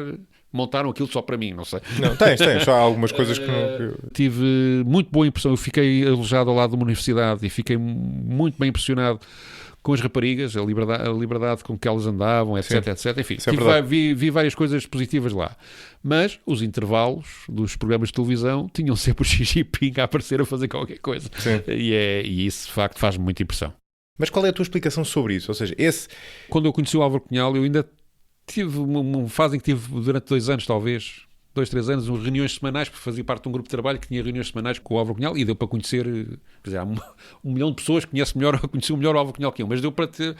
E tinha preocupação, por exemplo, havia coisas que ele tinha, essa coisa de combater o culto da personalidade. Ele nunca celebrava o dia, não celebrava o dia de aniversário, porque no partido, lá na Soeiro Pereira Gomes, na sede do PCP, nós no Avante fazíamos um truque que era, ele fazia anos ou na véspera, ou 2 ou 3 dias antes da Revolução de Outubro, e então nós chamavam para celebrar o aniversário da Revolução de Outubro e depois oferecíamos uma prenda pessoal, ou uma coisa qualquer, para enganar, não é? Por exemplo, no refeitório, ele metia-se na fila e comia... Muitas vezes comeu ao pé de mim, que era o lugar que estava vago. Aquela coisa de recusar todo tipo de privilégios. Eu fiz uma campanha eleitoral como jornalista a acompanhá-lo, fiz para aí 3 ou 4 ou 5, nem sei quantas campanhas, a acompanhá-lo durante dias e dias, a fazer comícios. E a paciência que ele tinha para ouvir as pessoas e para tratá-las sempre de igual para igual. Claro que depois no final fazia uma intervenção de 45 minutos arrasadora do ponto de vista da força, que ele era uma pessoa, tinha uma personalidade que se impunha, não é? Mas tinha esse cuidado, por exemplo, não fazia fotografias de propaganda, não encontras um cartaz, se encontrares 1 ou 2 cartazes em que esteja a fotografia do Álvaro Cunhal, deve ser muito. E foi alguma organização local que fez aquilo à revelia, não é? Sim, mas aí tu estás eu percebo o que dizes, mas há uma ideia de combate, ou seja, havia já nessa altura, estamos a falar dos anos 80, 90, uma percepção de que o problema do culto da personalidade, nomeadamente com o Stalin, era brutal e que era preciso combater. Agora, a humanidade é vaidosa, o indivíduo é vaidoso, não é? E depois tens esse problema que é, provavelmente, noutros partidos comunistas de outros sítios, essa consciência não foi colocada de uma forma tão assertiva como na altura o Álvaro Cunhal colocou. E o próprio Carvalhas depois também seguiu, embora, por exemplo, no primeiro cartaz, em que apareceu a fotografia de um dirigente político comunista personalizado, tirando as autárquicas, as candidaturas de presidentes da Câmara, foi um cartaz para a candidatura do Carlos Carvalhas, ainda antes dele ser secretário-geral, ao Parlamento Europeu, a primeira vez que ele se candidatou e foi eleito. E foi eu trabalhava na Soeiro Programa, mas foi uma polémica na altura, se era bom o camarada estar na fotografia, se não era uma coisa de individualismo e tal, houve uma polémicazinha à volta disso, e umas discussões, umas reuniões e grandes tiradas entusiasmadas à volta desse assunto, com uns contra, outros a favor, etc. Claro que isto depois tudo evoluiu, porque também a propaganda em todo o mundo mudou completamente, e entretanto vieram as redes sociais, etc, e tudo isso mudou isso. Mas digamos, essa consciência de que o problema do culto da personalidade e, portanto, que permita a um homem abusar do poder e acumular poder é algo que eu acho que todos os partidos comunistas têm que ter presentes, e é uma das coisas fundamentais que justifica a queda da União Soviética e o fracasso de muitas experiências comunistas que houve. Sim. Eu ia dizer há bocado, eu admiti isso que estás a dizer, quer dizer, no fundo o Álvaro Cunhal é uma pessoa, é um comunista no universo grande. Né? E eu diria, quer dizer, a minha intuição sobre isto é, a questão do culto da personalidade parece-me que é completamente contraditório com os princípios comunistas. Exatamente. Parece-me um efeito indireto, ou seja, não parece de todo algo direto dos princípios comunistas. Seria muito difícil defender essa tese, como dizes, pelo contrário. Mas parece-me um efeito indireto de algo que isso sim tu encontras nos princípios, que é um autoritarismo que vem, acho eu, de uma visão radical e muito certa. Por acaso acho que relaciono isso com as circunstâncias históricas do próprio Stalin, que é, eu acho que como no fundo o modelo que depois é seguido é mais o de Stalin do que o de Lenin pelos outros partidos comunistas. E tem a ver, ele era de facto um tipo, digamos, centralizador e que abateu, digamos, todos os adversários que lhe podiam fazer frente, não é? E depois há as circunstâncias da Segunda Guerra Mundial e da Guerra Civil de Espanha, mas sobretudo da Segunda Guerra Mundial, em que, digamos, a ideia do patriotismo se sobrepõe à ideia de uma sociedade comunista. A ideia da sobrevivência da terra russa e o líder da guerra, que vence a guerra aos nazis, transforma-se num culto da personalidade que já existia antes, não é? Tinha raízes, mas que depois é imparável, não é? Mas espera, mas desculpa interromper, é que eu não estou a falar bem disso. O que eu quero dizer é, eu acho que há algo que eu acho que é inerente ao comunismo, ao contrário da questão do culto da personalidade, que é, olha, no fundo, tem muito a ver com uma coisa que tu falavas no início, aquela história do cheio de certezas. Ou seja, há uma visão do mundo, há uma mundo de evidência, sim, que é absolutamente, que vem do Marx, obviamente, não é? Mas que é absolutamente certa, tem muitos paralelos com a religião, na minha opinião, nesse aspecto, e é isso que faz com que esse lado de vamos ter que pôr na televisão quase alguém a pregar a verdade, é algo que me parece que vem, e que é muito diferente das democracias liberais, por exemplo, em que tu tens uma noção muito mais... Quer dizer, basta abrir o Avante, não é? Tu abres o Avante e não há dúvidas no Avante, ninguém tem dúvidas. É uma espécie de sucessão de artigos de opinião de pessoas altamente convictas, né? Basicamente. Né? Sim, é um instrumento de propaganda, mas também é um instrumento de informação e, portanto, é injusto dizer que o Avante é só isso. Não me parece. Mas percebes o que eu quero dizer? Ou seja, há um grau de certeza. Não, acho que há convicção que é uma coisa diferente de certeza. E, por outro lado, não vejo grande diferença entre esses métodos de propaganda com os métodos de propaganda do lado oposto, do capitalismo, em que estás sempre a dizer que o que é bom é ser um empreendedor. Mas não estás sempre, que é? Quer dizer, tens uma mentalidade de consumismo que te é transmitida, aliás, mais complexa e mais sofisticada. O problema, se calhar, do lado comunista é que é pouco sofisticado, mas é, digamos, toda a mentalidade que te é criada no mundo ocidental. Não sei se depois na Ásia isto é bem assim. Sei lá, vejo os filmes da Coreia do Sul, que são ótimos, tem cinema fantástico e que está na moda agora, e sinto que há este problema também e que há uma reação a isso, mas digamos, há toda a construção de uma mentalidade no mundo ocidental de pensamento único que depois se decanta em coisas variadas, que desde o gosto cultural, à forma como te deves portar na vida, à aceitação da realidade tal como é e que não é transformável de uma forma revolucionária, enfim, eu acho que... Agora estás muito gramsciano, não é? Agora acho que isso é uma evidência, não é? E, portanto... Mas não é uma coisa única. Eu percebo o que tu queres dizer, não é? E eu não acho que essa visão... Eu acho que é uma variável. Por exemplo, a questão da liberdade no mundo ocidental. De facto, aparentemente, nós temos liberdade de expressão. Mas ela depois é inconsequente. Ou seja, a liberdade de expressão que tu tens... Como é que é inconsequente? Estás a eleger tantos líderes populistas de direita radical, não é? Parece-me que é inconsequente no sentido em que ela... Ou seja, a liberdade de expressão, as pessoas dizem coisas e elas caem num vazio e depois os políticos profissionais utilizam-nos em seu próprio favor, não em função do próprio pensamento real das pessoas. Claro, mas isso E, portanto, é inconsequente neste sentido. Não estou a dizer que as pessoas não são livres de dizer o que querem. Bom, cada vez menos, não é? Mas apesar de tudo, há pelo menos em Portugal, graças ao 25 de Abril, há de facto um nível de liberdade de expressão bastante aceitável e bastante razoável, e até um nível de confrontação política, mesmo com a existência do Chega, digamos, e da raiz populista que ele tem. Mas, quer dizer, por exemplo, vimos estas duas manifestações aqui há uns dias, ao mesmo tempo, a descida de Almirante Reis, das pessoas contra o racismo e a criticar a ação policial que houve ali na zona Martim Moniz e no Intendente. E o Chega na Praça da Figueira a dizer o mesmo. Se fosse em França tinha havido pancada. Não tenho dúvidas, não é? Apesar de tudo, houve tensão, não sei quem, mas as pessoas... Está um nível... Curiosamente, acho que Portugal tem um nível de tolerância democrática que é muito superior à maior parte dos países europeus. Claro que corremos o risco de ela se ir perdendo à medida que este tipo de problemas se vai agudizando. Mas é uma herança do 25 de Abril, não é? E do fim do processo revolucionário e tudo, e da Constituição que foi feita, etc. E da cultura que se meteu, não é? Mas eu penso que o problema da liberdade de expressão é que depois ela não se exprime. Tu tens na tua empresa liberdade de expressão. Eu não conheço pessoas com verdadeira liberdade de expressão no sítio onde trabalham. Esse é um ponto interessante, mas não conheço. Pode não ter ali, mas tem a liberdade de sair, tem a liberdade de expressão. Não tem, porque não tem na vida prática sítio para onde ir. As oportunidades supostamente que esta sociedade de sistema capitalista dá, são muito limitadas na realidade, não é? Mas eu não estou, Pedro, eu não estou... Eu sou crítico de várias coisas. Estou a defender a minha dama. Eu estou a falar... Eu falo dos... A minha dama, que é uma dama que precisa de ajuda, de facto. Mas repara, nos países comunistas tu tens... Eu dou relativamente de barato a questão do culto de personalidade. Lá está, parece-me um efeito indireto. E muitas vezes dependente também do indivíduo em causa. Mas fatal, claro. Agora, a questão do controle do discurso e do controle da verdade, isso é transversal. Não, isso é soviético, não queres que seja assim. Mesmo na China, tu vês os jornais a criticar. Talvez, se criticares o Xi Jinping, tenhas problemas, não é? Sim, admito que sim. E problemas chatos, um pouco aborrecidos. Mas por exemplo, é frequente encontrar críticas a dirigentes partidários de topo, críticas à juventude comunista chinesa são muito frequentes. Agora, mas não na altura da... Agora admito que sim, não é? Mas... Na altura do Mao Tse-tung, não. Na altura do Mao Tse-tung, não é isso. Não. E mesmo na imprensa soviética, aliás, houve o Chico da Kuf, que passou a ser anticomunista, até publicou um livro na altura muito famoso, que era a União Soviética vista pela sua imprensa, que era, digamos, as críticas que se faziam à burocracia em excessivo nos jornais, não é? Claro, ninguém dizia mal do Stalin ou do Brezhnev. Ok, admito que sim. Não sei, agora assim de repente...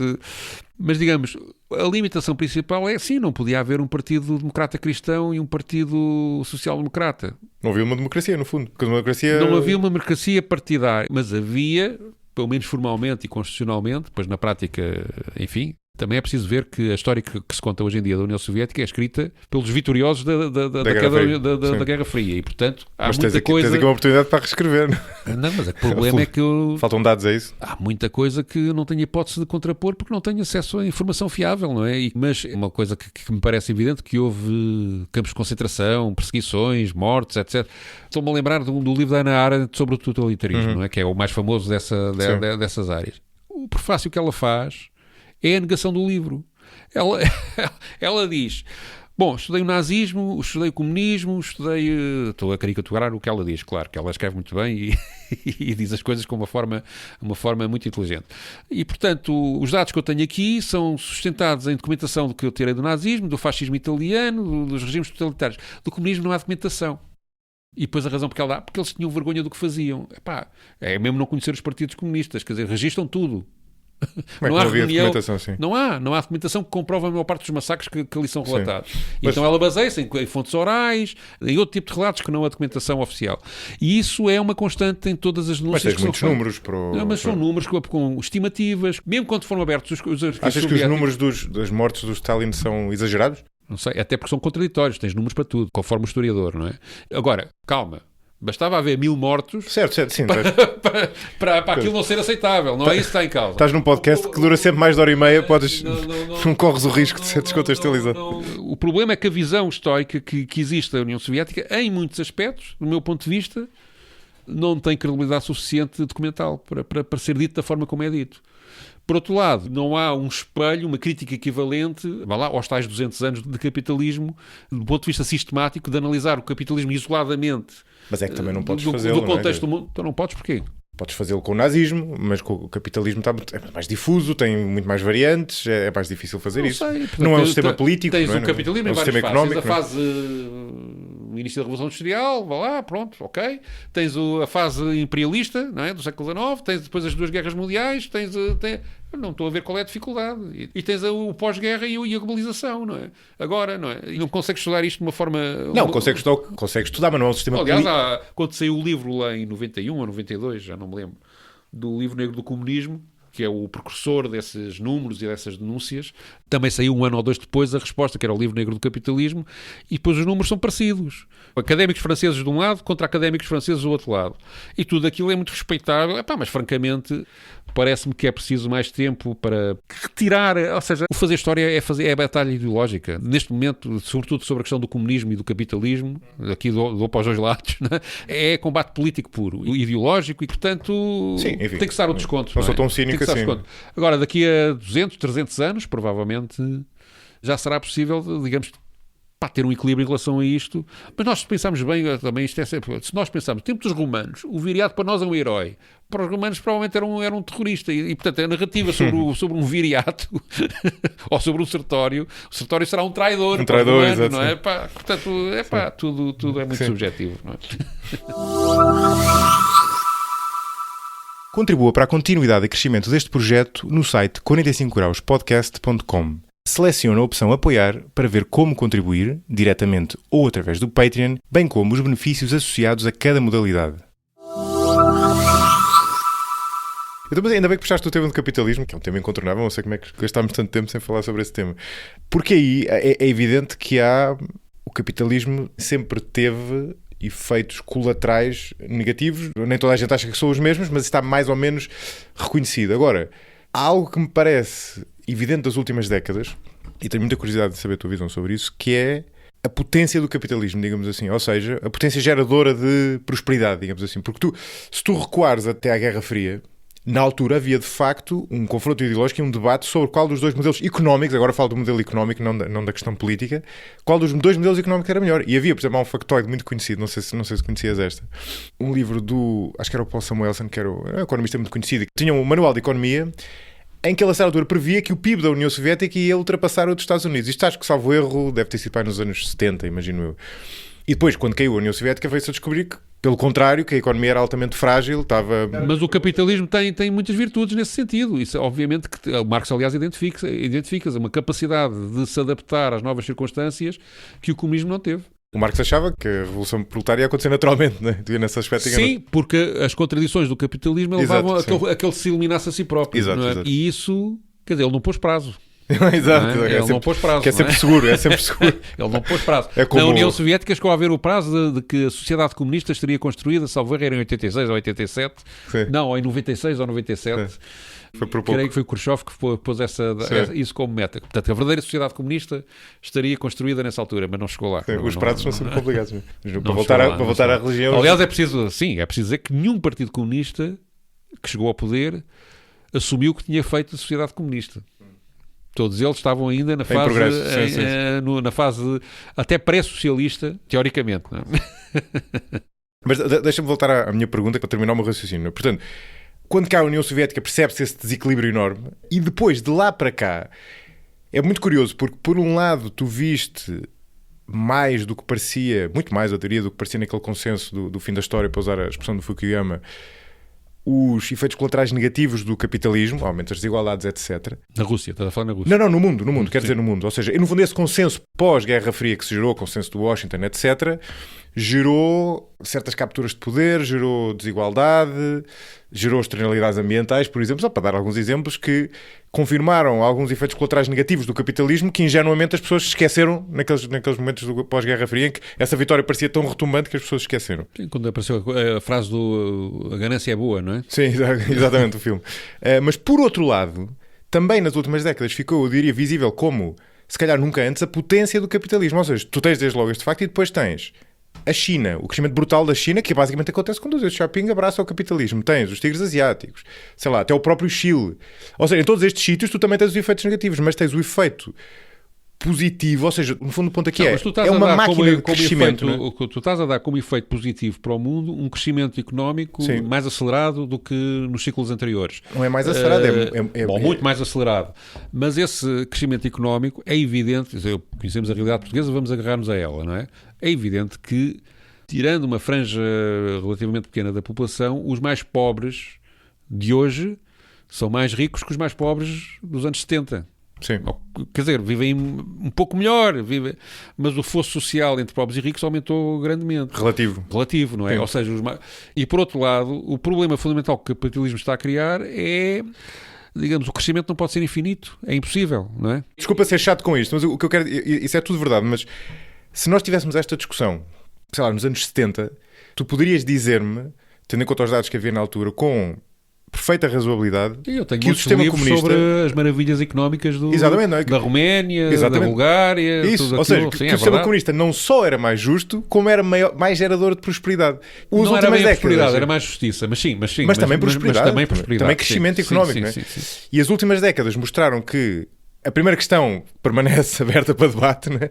Mas a segunda não. Digo eu, não é? Agora tu podes discordar de mim. Porque todos estes países que viraram, e atenção, viraram muitas vezes com efeitos negativos que eu não quereria. Basta comparar os Estados Unidos com a Europa. Mas o problema não é a dimensão, ou seja, se tu tens a própria dimensão do mercado, se tu tens todo o sistema a funcionar em função de regras do sistema capitalista, claro que ele tem vantagens de crescimento económico. Depois a questão da redistribuição será outra guerra, sim. não é?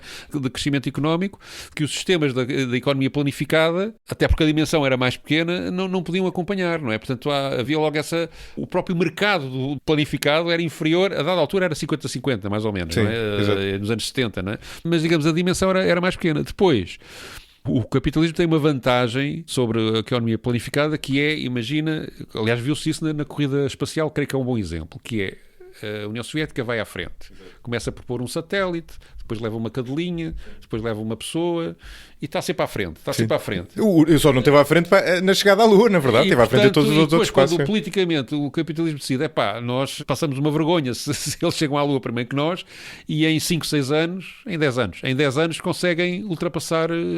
Porquê? Porque todos os recursos são direcionados para aquilo, independentemente dos efeitos colaterais que aquilo tenha. Teoricamente, num Estado socialista, isso não pode acontecer. Tem que se ver os efeitos colaterais e o investimento tem que ser proporcional ao objetivo, não é? Não é ao contrário, ou seja, na União Soviética era muito mais top-down, em que o Estado podia comandar todos os recursos. Não percebeste o que eu disse. Claro que o Estado americano comanda os recursos num caso destes, subsidiando capitalistas para eles investirem, dando-lhes recursos, legislando de forma a que eles tenham lucros maximizados com aqueles investimentos. Mas é um pouco diferente de obrigá-los, não é? Não estou a dizer que é obrigado. Não, diga, na União Soviética, como o Estado detinha os meios de produção... Mas vais ter o tipo do Cáucaso que tinha um subsídio para a agricultura para fazer não sei o que e a dizer, então como é que é, camaradas? Isto não pode ser. Estão a desviar tudo para os foguetes, não é? E, portanto, isto acontecia, não é? E, por outro lado, e creio que isso é completamente justo, pelo que eu tenho lido, a questão da centralidade do poder, sobretudo durante o tempo de Stalin e mesmo a seguir, não é? Em que o que é relatado para cima, ou seja, a burocracia montada, o sistema burocrático e o carreirismo político do funcionalismo partidário e público da União Soviética criou-nos um problema em que, digamos, o funcionário, ao relatar para cima aquilo que estava a acontecer para baixo, tentava favorecer a sua própria imagem e, portanto, nunca não dava conta do resultado negativo que realmente estava a acontecer, não é? Eu creio que isso é justo que tenha acontecido muitas vezes e que provavelmente criou decisões distorcidas, não é? No sistema capitalista, por exemplo, aqui há uns tempos, já por causa de um Radicais Livres, tive que ler as transcrições das conversas no gabinete do Kennedy sobre a invasão da Baía dos Porcos. Foram desclassificadas há meia dúzia de anos. E, digamos, a frontalidade com que aquelas pessoas debatiam com o Presidente dos Estados Unidos todos os assuntos é admirável. Quer dizer, as pessoas diziam mesmo aquilo que pensavam de uma forma franca e às vezes brutal, quer aqueles que defendiam vamos para cima dos comunas e vamos partir aquilo tudo, aos outros a dizer vocês são malucos, querem uma terceira guerra mundial e não pode ser, etc. Portanto, há um debate e os sistemas comunistas têm que perceber que isso é muito rico. E não percebem, se calhar. Pois. E porquê é que não percebem? Isso é que é curioso, não é? Porque talvez por falta de treino. Tem que lá ir. Tem que lá chegar. Pois, eu acho, mas isto é eu a ver de fora, não é? Eu acho que o meu palpite é que tem que ver com mas essa certeza. Mas eu no PCP não senti isso. Né? Fui funcionário do PCP durante 6 ou 7 anos, no Avante, nomeadamente. E sempre discutimos as coisas de uma... e tenho reuniões de célula 1 ou 2 vezes por ano, e as pessoas dizem o que pensam, não é? Não tenho queixas disso. O que eu acho... E não há um lado moral também, no sentido de, se tu achares que estás do lado do bem, há de coisas que se tornam indizíveis, não é? Há uma coisa que talvez provoca seja um dos motivos para esta discussão, embora eu acho que os motivos podem ser também perversos e não propriamente só de coisas de boas vontades ou de más interpretações. Mas, digamos, a ideia de que tu tens de ser solidário com o partido, mesmo quando não estás de acordo com ele, e isto é uma ideia que está muito enraizada, ou seja, tu podes não estar de acordo com uma decisão, manifestaste o teu desacordo, mas ela foi aprovada e avançou. Imagino, quando foi a decisão do Jerónimo de avançar para o apoio a um governo do António Costa, não é? Imagino não. Sei, digamos... Que não foi consensual, claro, é normal. Mas, cá para fora, passou pouco. Esse desacordo, não é? Portanto, esse tipo de disciplina que defende o partido dos ataques externos... Uma lealdade, e que as pessoas sentem a obrigação de manter, e que eu próprio tento manter, dentro... Pois, claro, tenho dificuldades, porque como sou jornalista e tenho que aplicar critérios jornalísticos em coisas que às vezes envolvem o PCP, é uma chatice. Tem que seguir o critério jornalístico, não é? E isso, por vezes, pode provocar, digamos, no próprio debate interno, alguma intimidação, não é? Porque parece que eu estou aqui para lixar o partido em vez de estar... Exato. E isso não é saudável, de facto não é saudável. É uma coisa grupal, no fundo, não é? E é uma comunidade, porque depois a verdade é que, como eu sinto isto muito no dia-a-dia, que é, eu saí do Avante em 95 ou 96 e depois estive, digamos, a trabalhar nos jornais e nas rádios e televisões da burguesia. Onde cheguei, aliás, aos mais altos cargos possíveis. Para depois subverter o sistema, não é? Não, foi simplesmente para ganhar a vida, não é? E fazer uma coisa que eu gosto. Não tinha qualquer intenção política subjacente. Agora, claro, a minha natureza e a minha forma de pensar o mundo foi, penso eu, refletido no meu trabalho sempre, não é? Mas, a dada altura, aquilo, por exemplo, quando eu fui diretor de jornal, subdiretor, comecei a ter reuniões com a administração, não sei o quê, aquilo era um bocadinho esquisito, porque eu chegava a uma sala qualquer, temos aqui o nosso comunista, que eu parecia o pai Tomás dos comunistas. Sim, exato. E isto quer dizer o quê? As pessoas olham para nós como se fôssemos uma comunidade à parte, nós comunistas, não é? Sendo que eu tenho um batalhão de amigos que não são comunistas, quer dizer, mas também tenho amigos comunistas, naturalmente, além de camaradas, tenho amigos pessoais comunistas. E também é verdade que os comunistas funcionam um bocadinho como uma comunidade à parte. Portanto, isso tem custos, porque às vezes a noção que temos da realidade vem de um mundo que é demasiado fechado e pouco aberto, nomeadamente em zonas onde os comunistas são muito minoritários, não é? Sobretudo no norte do país, etc. E isso pode criar distorções e cria dificuldades de interpretação da realidade, não é? Mas esse lado comunitário é curioso, não é? Porque é um lado que é muito forte, de facto. Aliás, há muito quem compara, eu não sei até que ponto é que tu achas isto, não é? Primeiro há aquela coisa que muitas vezes se ouve dizer de que Jesus era comunista, não é? Ou que de certa forma é uma espécie de proto-comunista. Tenho dúvidas em relação a isso, mas tenho menos dúvidas em relação à parecença ou às semelhanças que existem entre as organizações comunistas e como é que se chama? A igreja primitiva, não é? Aquelas igrejas primitivas pós-Paulo, sim, etc., não é? Dos apóstolos. Porque aí, de facto, há essa noção de comunidade e o lado moral, não é? Ou seja, valores carregados e o lado de comunidade, até muitas vezes separada do resto, é semelhante, tal como é semelhante com outros casos, não é? Como é óbvio, não é? Nós é que no mundo ocidental temos essa referência, se fosse noutro... Lá está, na China eles teriam outros pontos de comparação. Mas é curioso, não sei o que é que achas sobre isso. Sei, o exemplo melhor de como funciona a comunidade comunista é de facto a Festa do Avante, portanto, que é um trabalho coletivo e com o qual eu estou ligado. Sim, onde eu estou para ir há uma série de anos e digamos, sentes isso, sentes que há ali uma relação. Até a linguagem muda, não é? As pessoas tratam-se por camarada, não é? O camarada isto, o camarada aquilo. Portanto, parece que entras noutro planeta, não é? Para quem está... Há essa noção de igualdade que todos têm... Ou seja, há a noção de que todos têm uma tarefa, a questão do tarefismo, não é? Que às vezes é um defeito, que às vezes as pessoas estão empenhadas em cumprir tarefas que depois não pensam, não é? Estão só a fazer tarefas, mas que há um objetivo coletivo para cumprir, que tens que montar aquele painel, que tens que montar aquela estrutura musical, aquele PA, ou que tens que montar... Pronto, seja o que for o trabalho, tens que vender bifanas, tens que, seja o que for que esteja ali em causa na montagem da Festa do Avante, e em que todos fazem todo o tipo de trabalhos, manual ou intelectual ou o que for, e portanto tens, digamos ali, uma ideia do que seria uma comunidade comunista ideal, da forma como o Partido Comunista Português a pensa, não é? Mas essas pessoas depois na sua vida civil, passa a expressão secular, na sua vida tal como secular. eu, não é? Tem uma vida é como ela é, não conseguimos modificar, infelizmente, é como ela é. Sim. E lidamos como podemos, não é? Sim. Na sua vida secular, não é? Mas não sei se essa coisa de... A igreja... Uma igreja implica a questão da fé, não é? Ali a igreja será a fé em Deus, a aceitação daquela hierarquia... Enfim, essa comparação da igreja é muitas vezes feita em relação... Desculpa, eu falava da igreja primitiva por algum motivo, não é? Mas sei lá, eu não posso comparar a comunidade, por exemplo. Os comunistas não querem viver num kibbutz, que é uma comunidade. Sim. Em que os filhos são retirados às mães. Quer dizer, agora se calhar já não será assim, mas os kibbutz iniciais que até têm uma inspiração socialista... Pois, mas o maoísmo já tinha essa onda. Mas quer dizer, nós cá não pensamos assim. Pois não. Portanto, há muitas formas de criar comunidade e tal. E depois há... Este Partido Comunista é português e tem uma tradição portuguesa e uma cultura portuguesa muito enraizadas, até coisas que eu não gosto muito, como gostar de touradas. Eu até moro no Ribatejo, mas pois, exato, tenho pena dos animais, não é? Mas não acho aquilo muito bem e tal, mas realmente em determinadas regiões do país aquilo ainda tem muita força, não é? E portanto o Partido Comunista Português tenta ser patriótico e português, não é? E portanto não ser só, digamos, uma coisa teórica sucedânea do que foi o socialismo científico ou real que existiu na União Soviética. Científico teve pouco, pelos vistos. Eu, por acaso, eu devia ter começado por aqui. Isto é culpa minha. Não devia ter começado por te pedir para me dares a taxonomia das palavras próximas nesta área e da relação entre elas, no fundo, como socialismo, marxismo, comunismo. Como é que tu as relacionas? Então, o marxismo é, digamos, o primeiro teórico. Quer dizer, a primeira coisa comunista, no fundo, dos tempos modernos é a Comuna de Paris, que depois o Marx analisa, não é? Que é a primeira experiência de um governo operário. É no início do século XIX, não é? Sim. Depois o Marx faz a teorização sobre como é que é o processo histórico capitalista e como é que ele pode desenvolver-se de forma... Do ponto de vista, acha que inevitavelmente acabará por haver uma extinção do capitalismo e que há uma oportunidade para os trabalhadores do proletariado e quem produz a riqueza, na realidade, possa vir a tomar o poder. Isso cria várias correntes socialistas, portanto, para ir ao socialismo, o socialismo republicano, o socialismo que em Portugal tem uma expressão.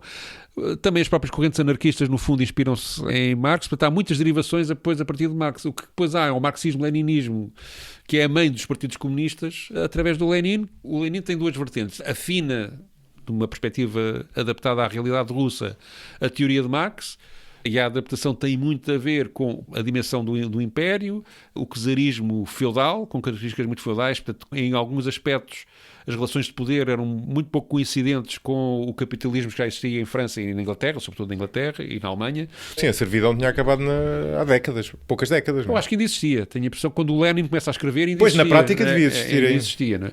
Há umas tentativas de liberalização. A servidão termina com o Alexandre, com o czar anterior. Mas na prática ainda havia relações de servidão na prática por grande parte do Império. E eu creio que o Lenin ainda nasce no tempo da servidão e ainda começa a escrever nesse tempo. Mas, de qualquer maneira, mas não tenho certeza do que estou a dizer. Agora tinha que ir olhar para isso outra vez cronologicamente e não estou a conseguir. E depois há as derivações a partir da Revolução Russa, com os bolcheviques, socialistas revolucionários. O Trotsky depois rompe com o Stalin e faz outra corrente, sendo que o Trotsky só vai para os bolcheviques a convite de Lenin. Ele tinha algumas divergências ideológicas.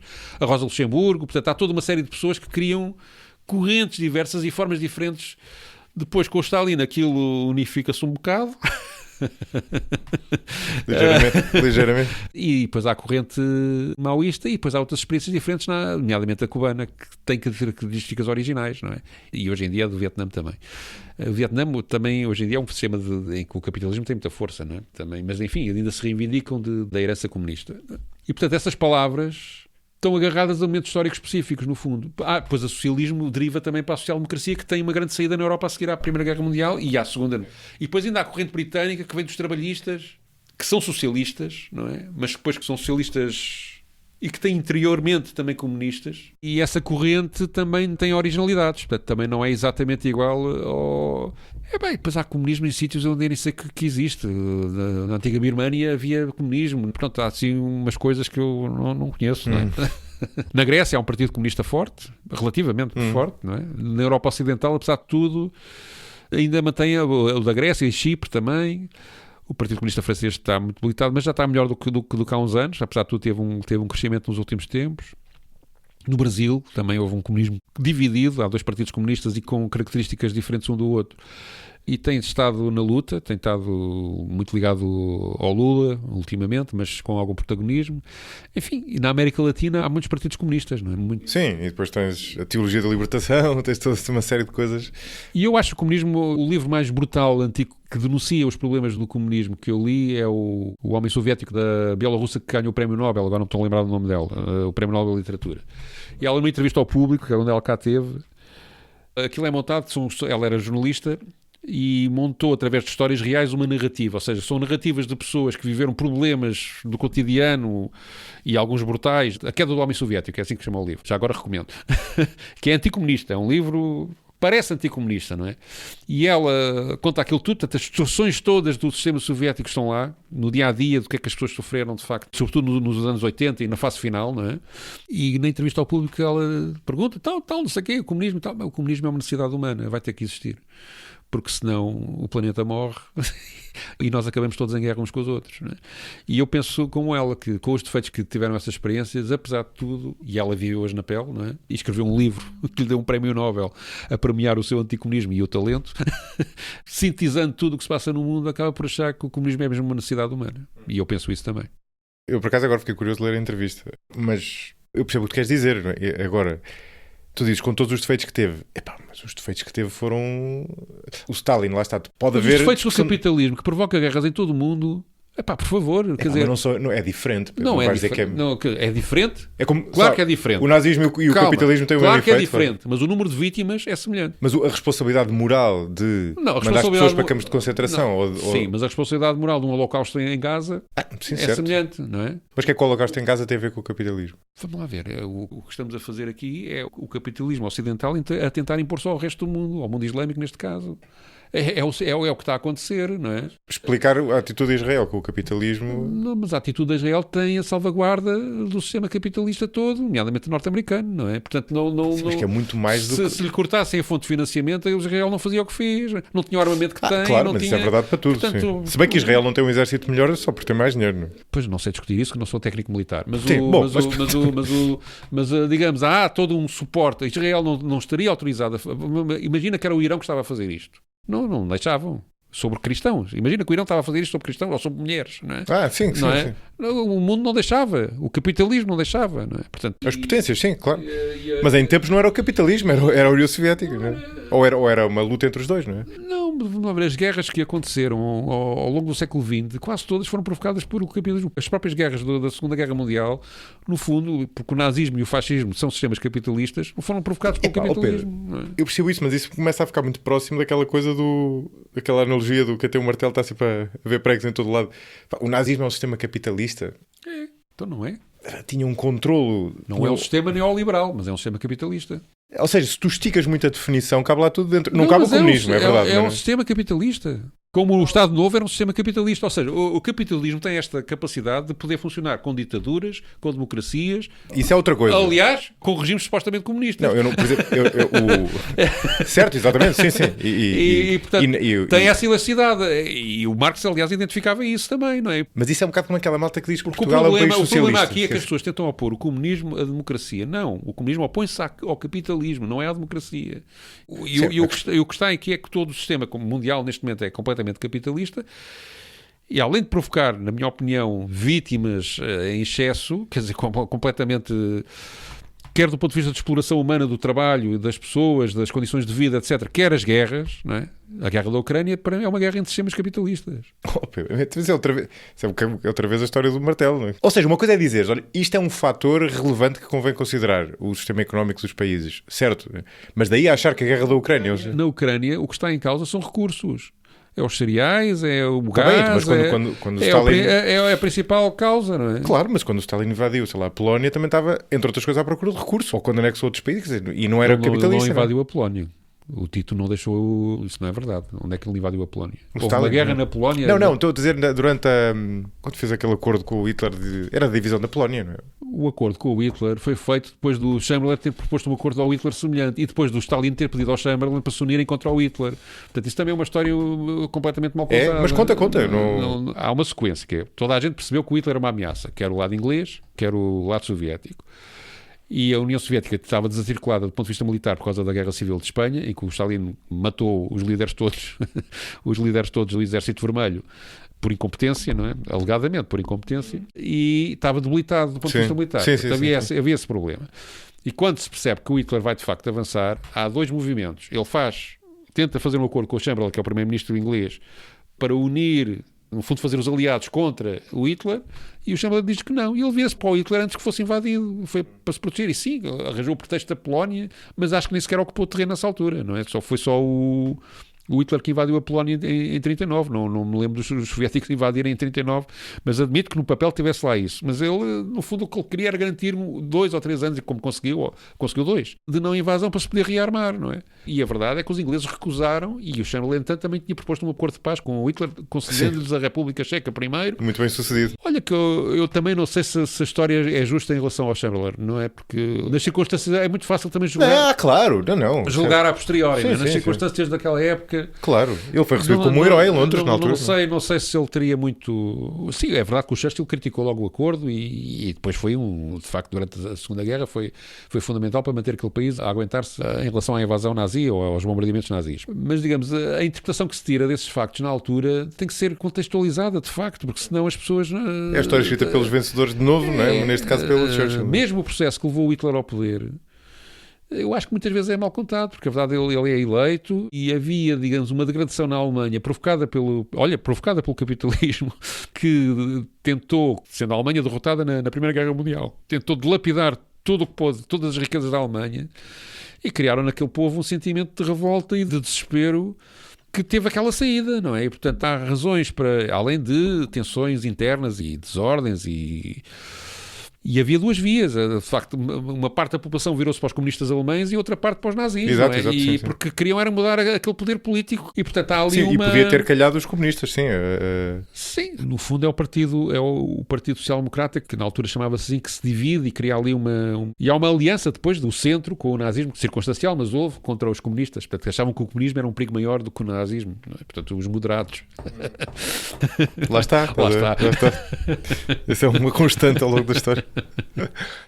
Uma coisa que eu te queria perguntar, falamos aqui várias vezes do Stalin, tenho curiosidade de saber a tua opinião sobre a figura do Stalin. Tu vê-lo como uma espécie de zélota, ou seja, alguém que achava-se no fundo um comunista puro, que estava a cumprir uma visão distorcida, é certo, mas o que ele achava que era a visão do comunismo, quase como ia fazer outra vez paralelismo religioso, mas vou ter ou vê-lo como um ditador meio louco que capturou o poder. Ditador, sim, louco não.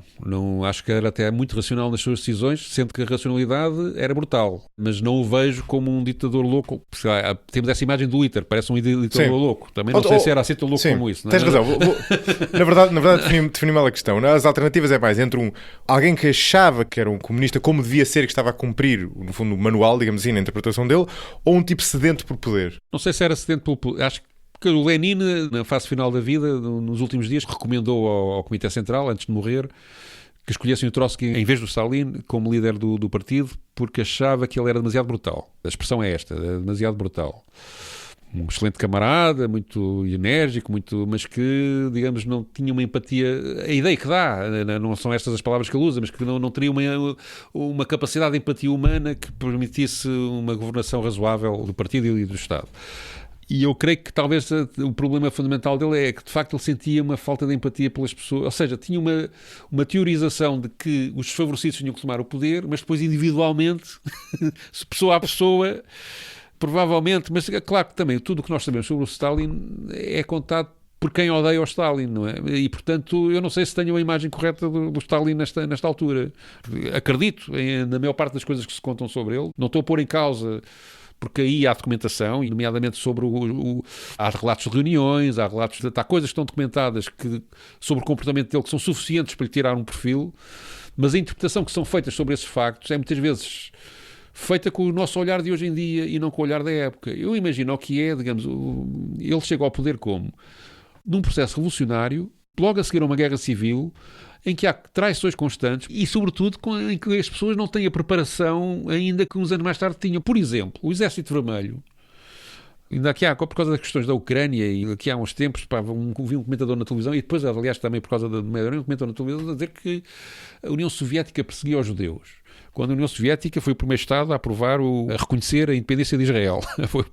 Não foram os Estados Unidos, foi a União Soviética.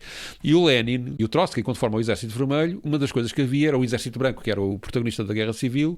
Uma das campanhas que faziam era: o poder está a ser tomado pelos judeus e os bolcheviques. Ainda não se diziam comunistas. E associava-se os judeus que roubavam dinheiro às pessoas, porque eram agiotas, portanto, aquelas caricaturas, aos bolcheviques. O que é bizarro, não é? O que parece não bizarro. Era bizarro, porque havia muitos judeus bolcheviques também, não é? Portanto, não é assim.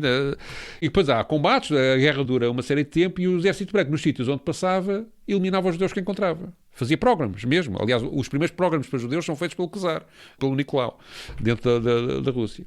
E o Lenin, até há discursos gravados disso, que ele gravou uns discos de propaganda, uns deles são dedicados precisamente à questão judaica, e escreveu sobre isso, que era uma questão judaica. Uma coisa curiosa que eu conto muitas vezes: eu fui o diretor do arquivo do Diário Notícias durante também 6 ou 7 anos, e fiquei em choque quando vi a descrição que o Diário Notícias faz da Noite de Cristal, portanto, do ataque dos nazis às lojas e às casas dos judeus.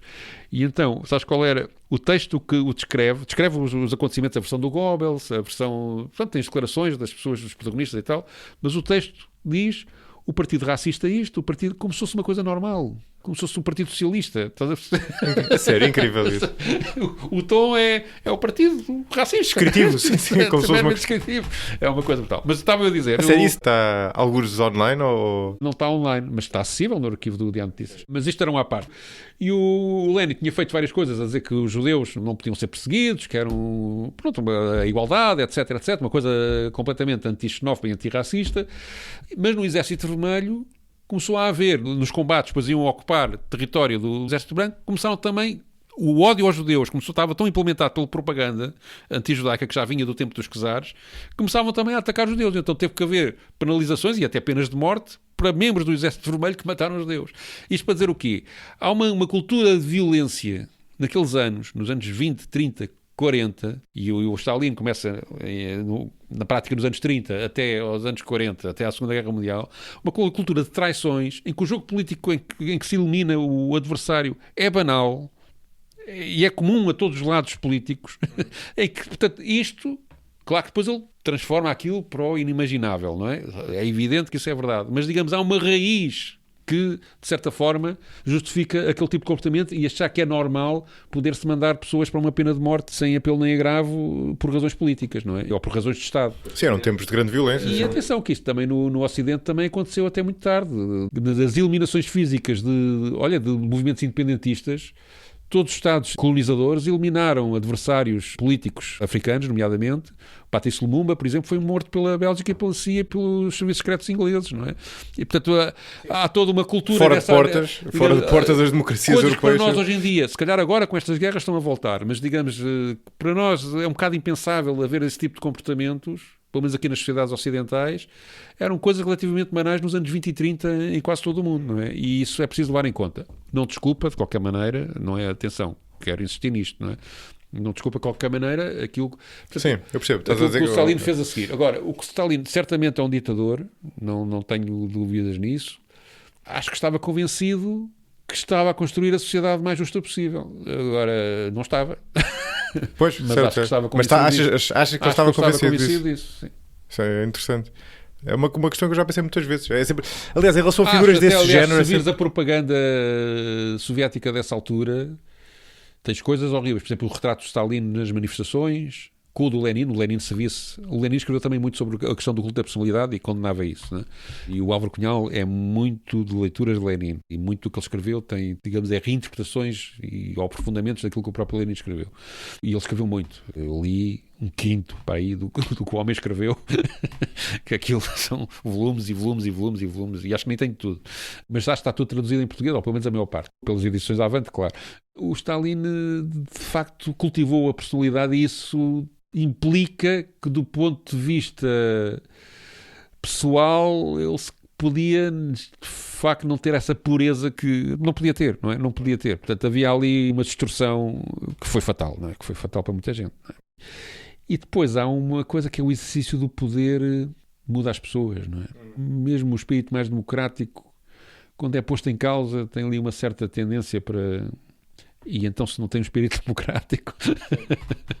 E há um problema, mas atenção, também quero ressalvar, eu acho que há muita coisa que é dita sobre a União Soviética naquele tempo que provavelmente não corresponde à verdade, ou que está, sobretudo, a interpretação descontextualizada às circunstâncias do tempo. Não é? Mas daquilo que se sabe, é mais que justo reconhecer que não devia ter acontecido. Sobretudo, quer dizer, a violação da vida humana, não é? E é em massa, em muitos aspectos. Isso é completamente inaceitável, não é? Estava a ouvir-te pensar e a pergunta que me surge é, no fundo, as ideias que tu defendes são muito diferentes do status quo, não é? Do país onde vives e da generalidade dos países do mundo ocidental. Tendo em conta o que a história nos mostra sobre como esses processos correram, não é? Que muitas vezes, lá está, deram origem a regimes autoritários e a violência, informado por essa história, que era algo que as pessoas que pensavam há 100 anos, com os mesmos ideais que tu tens hoje, não tinham, como é que tu vês, no fundo, esse ideal comunista a concretizar-se de uma maneira que não tenha esses efeitos secundários? Não é? Por um lado, vejo que as circunstâncias têm que... Ou seja, a própria sociedade capitalista tem que voltar a criar circunstâncias para criar uma cultura de oposição de sistema e não só oposição política formal, digamos assim, ou... mudar entre o partido A e o partido B, não. É preciso haver uma vontade e criar condições para que essa vontade volte a suscitar-se de que as pessoas que se queiram mesmo livrar do capitalismo. Ou que haja um setor importante da população. E, portanto, até essas circunstâncias acontecerem, o primeiro passo é resistir, tentar aprofundar o estudo e a crítica àquilo que se passou e teorizar sobre o que é que se pode fazer a seguir e tentar debater mais. O que me parece que, neste momento...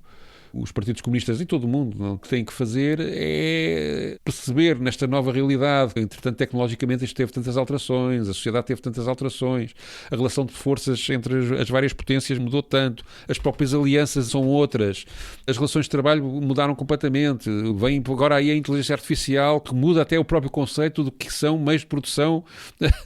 Portanto, tudo isso tem que ser repensado e reanalisado. E, portanto, neste momento é evidente que os partidos comunistas estão numa situação de fragilidade em todo o mundo, mas a verdade é que também não os mataram. Porque há uma corrente de pessoas e de ideias que me parece que fazem sentido, e por isso eu as perfilho, e que muitas pessoas acham que fazem sentido. A sua aplicação prática tem que ser, obviamente, repensada, não pode ser a mesma do princípio do século XX, isso é evidente, não é? E, sobretudo, cada país deve ter o seu modelo de comunismo, cada país, ou pode haver organizações ultranacionais, digamos assim, mas parece-me que o estar ligado à realidade local mais do que à realidade global é fundamental.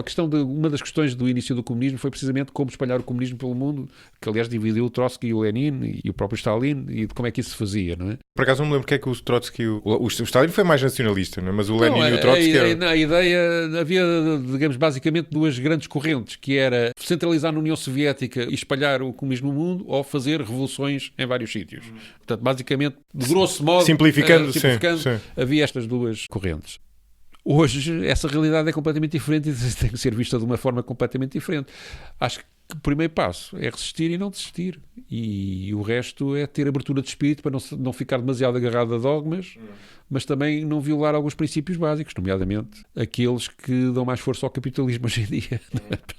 Sim, eu não sei se o comunismo está para ficar, mas este tipo de discussões, quer dizer, no fundo as tensões que estão na base... enquanto o capitalismo continuar a, digamos, enquanto houver exploração do homem pelo homem, haverá sempre alguém a achar que isso está mal e a querer modificar. Exato, não é? Sim. É isso. Chame-se comunismo ou não. Chame-se comunismo ou não é? E a propósito, para última pergunta, prometo, tenho curiosidade de saber a tua opinião sobre as ideias mais recentes à esquerda, como por exemplo a esquerda identitária, chamemos-lhe assim, ou a esquerda woke, whatever. Não sei exatamente qual é a definição com que te sentes mais confortável, mas tenho muita curiosidade como é que um comunista olha para isso, ou seja, para estas ideias que têm alguns aspectos coincidentes, em termos, eu diria, de algumas intuições, mas noutros aspectos são bastante diferentes. A razão da existência dessas ideias é uma boa razão. É tentar eliminar discriminações, tentar eliminar injustiças, tentar eliminar, nomeadamente sobre homossexuais, sobre pessoas racializadas, sobre... A metodologia parece muito discutível, aliás disse isso há bocadinho, é tentar censurar as pessoas, achar que tudo o que elas dizem provém de uma maldade intrínseca que as pessoas têm cá dentro, em que as pessoas se sentem, porra, sou tão má pessoa que anda a dizer estas coisas. Tudo isso tem um lado, tem um lado moralista que me parece demasiado e que é ineficaz politicamente. E tem parecenças, não sei se tu concordas com isto, mas eu encontro, não sei se alguma vez disse isto aqui no podcast, eu encontro muitas parecenças com a Revolução Cultural. Ou seja, com esse lado de... Sim, com a correção da linguagem. Exatamente. E, portanto, acho que devia ter havido, acho que agora é um caso perdido, sinceramente. Sobretudo, isto tem a ver com a esquerda americana, que depois espalhou, e os académicos americanos que espalharam isso depois pelo mundo, não é? Ou seja, aquelas coisas de deitar estátuas abaixo. Quer dizer, isso também, apagar a história é o pior que se pode fazer, não é? Quando se deita a história de um colonialista abaixo, de facto, eu compreendo que para quem representa os povos que foram colonizados, isso seja uma alegria. Mas daqui a 20 anos ninguém se lembra que aquilo aconteceu. Sim. Sim, eu concordo. Portanto, deixem lá estar a estátua, expliquem quem era aquele senhor como deve ser, não é? Portanto, houve uma série, digamos, do ponto de vista teórico, acho que eles têm razão e que é preciso caminhar no sentido, em termos gerais, não é? Depois pode haver casos particulares em que não esteja de acordo, mas é o sentido de que é preciso alcançar esse tipo de igualdade absoluta, mas com isso depois criar mais discriminações e mais penalizações sobre as pessoas, politicamente é um desastre e dá força. Ou seja, podes ter muita razão, mas depois perdes o poder e, portanto, não consegues aplicar a tua razão. E, portanto, há um problema tático nisso e de insensatez também, acho eu, que é muito típico daquilo, de facto, dos partidos de extrema-esquerda que eu falei no princípio, daqueles 43 que eu falei. Sim. Que Por isso é que eu te pergunto, porque eu acho que tem mais a ver com esses partidos do que com o Partido Comunista. É esse transformar causas nobres em armas de arremesso contra a população. Pá, não, isso não resulta, não é? Não, sendo que é evidente que na base está um problema de injustiça que é preciso resolver. Mas eu acho que há aqui um grande falhanço nas nossas democracias, e em particular a portuguesa, porque no 25 de Abril esse tipo de temas esteve em cima da mesa, nomeadamente as ligadas não à homossexualidade, apareceu mais tarde, mais nos anos 80, e com o rock dessa altura, etc., e com os movimentos hedonistas nessa altura, portanto é um bocadinho mais tardio. Mas a seguir ao 25 de Abril a questão do colonialismo e do racismo esteve sempre em cima da mesa. E falhou tremendamente o projeto educativo do 25 de Abril e a sua concretização. Teoricamente devia ter criado pessoas em que não houvesse, digamos, este problema geracional que hoje temos, de facto, em que há manifestações de racismo absolutamente surpreendentes para quem pensou que esse problema em Portugal até estaria resolvido, não é? E isso é uma falha do sistema educativo e das relações sociais que os jovens que saem da universidade e do ensino secundário estabelecem. Portanto, há aqui um problema de base e depois há coisas que eu não compreendo porque é que não há ainda hoje, ao fim destes anos todos de redes sociais e de... que é que não há no sistema de ensino disciplinas sobre como lidar com as redes sociais? Não compreendo, não é? Para perceber de facto o que é... Não, pensa-se que é preciso eliminar as fake news. Porque é que não ajudam as pessoas a identificar as fake news? Sim, eu estou de acordo contigo. Não, é eliminar. Eliminar, as pessoas vão achar que estamos a ser censurados, não é? Do ponto de vista de gestão política é um desastre o que está a ser feito e só dá mais força aos populismos desta vida, não é? Porque é que no sistema de ensino não é, e não é só, aliás, a questão da cibersegurança devia ser ensinada nas escolas, a questão da importância de saber e procurar fontes fiáveis para recolher informação, em vez de a ética. Se nós ensinamos os condutores a conduzir nas ruas para não andarem a chocar uns com os outros, porque é que não ensinamos as pessoas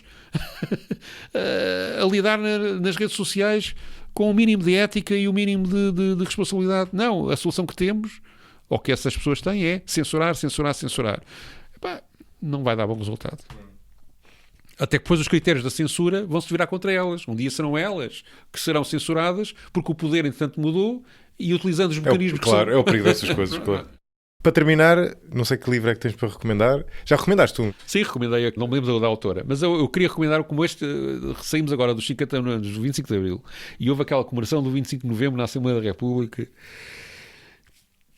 Eu acho que recomendava, para percebermos bem a história do 25 de Abril e 25 de Novembro, o livro do Álvaro Cunhal chamado A Verdade e a Mentira da Revolução de Abril, que se foca sobretudo no 25 de Novembro, mas também começa no 25 de Abril.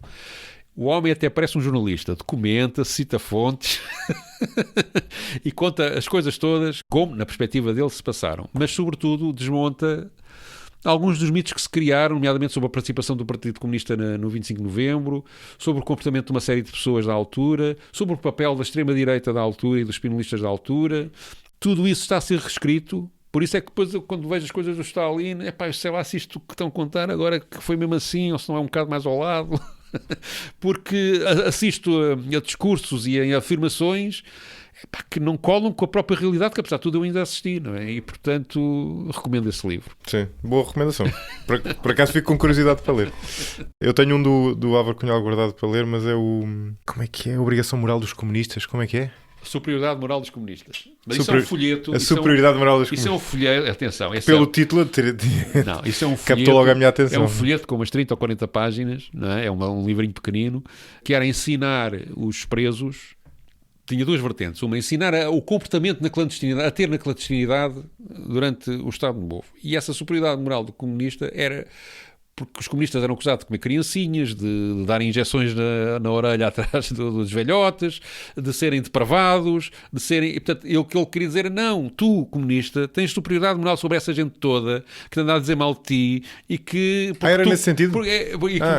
Agora fiquei com menos interesse. Lutas pelo povo, lutas pelos trabalhadores, a tua superioridade moral vem disso. Não é por dizer que à partida todos nascemos. Quer dizer, há bandidos comunistas, claro que há. Sim, claro. E exato. há boas pessoas que não são comunistas, já agora. Sim, mas imagino que achas disso, claro. Ficou patente aqui na conversa. Olha, Pedro, obrigado por teres aceitado este desafio. Este episódio foi editado por Hugo Oliveira. Contribua para a continuidade e crescimento deste projeto no site 45grauspodcast.com. Selecione a opção Apoiar para ver como contribuir, diretamente ou através do Patreon, bem como os benefícios associados a cada modalidade.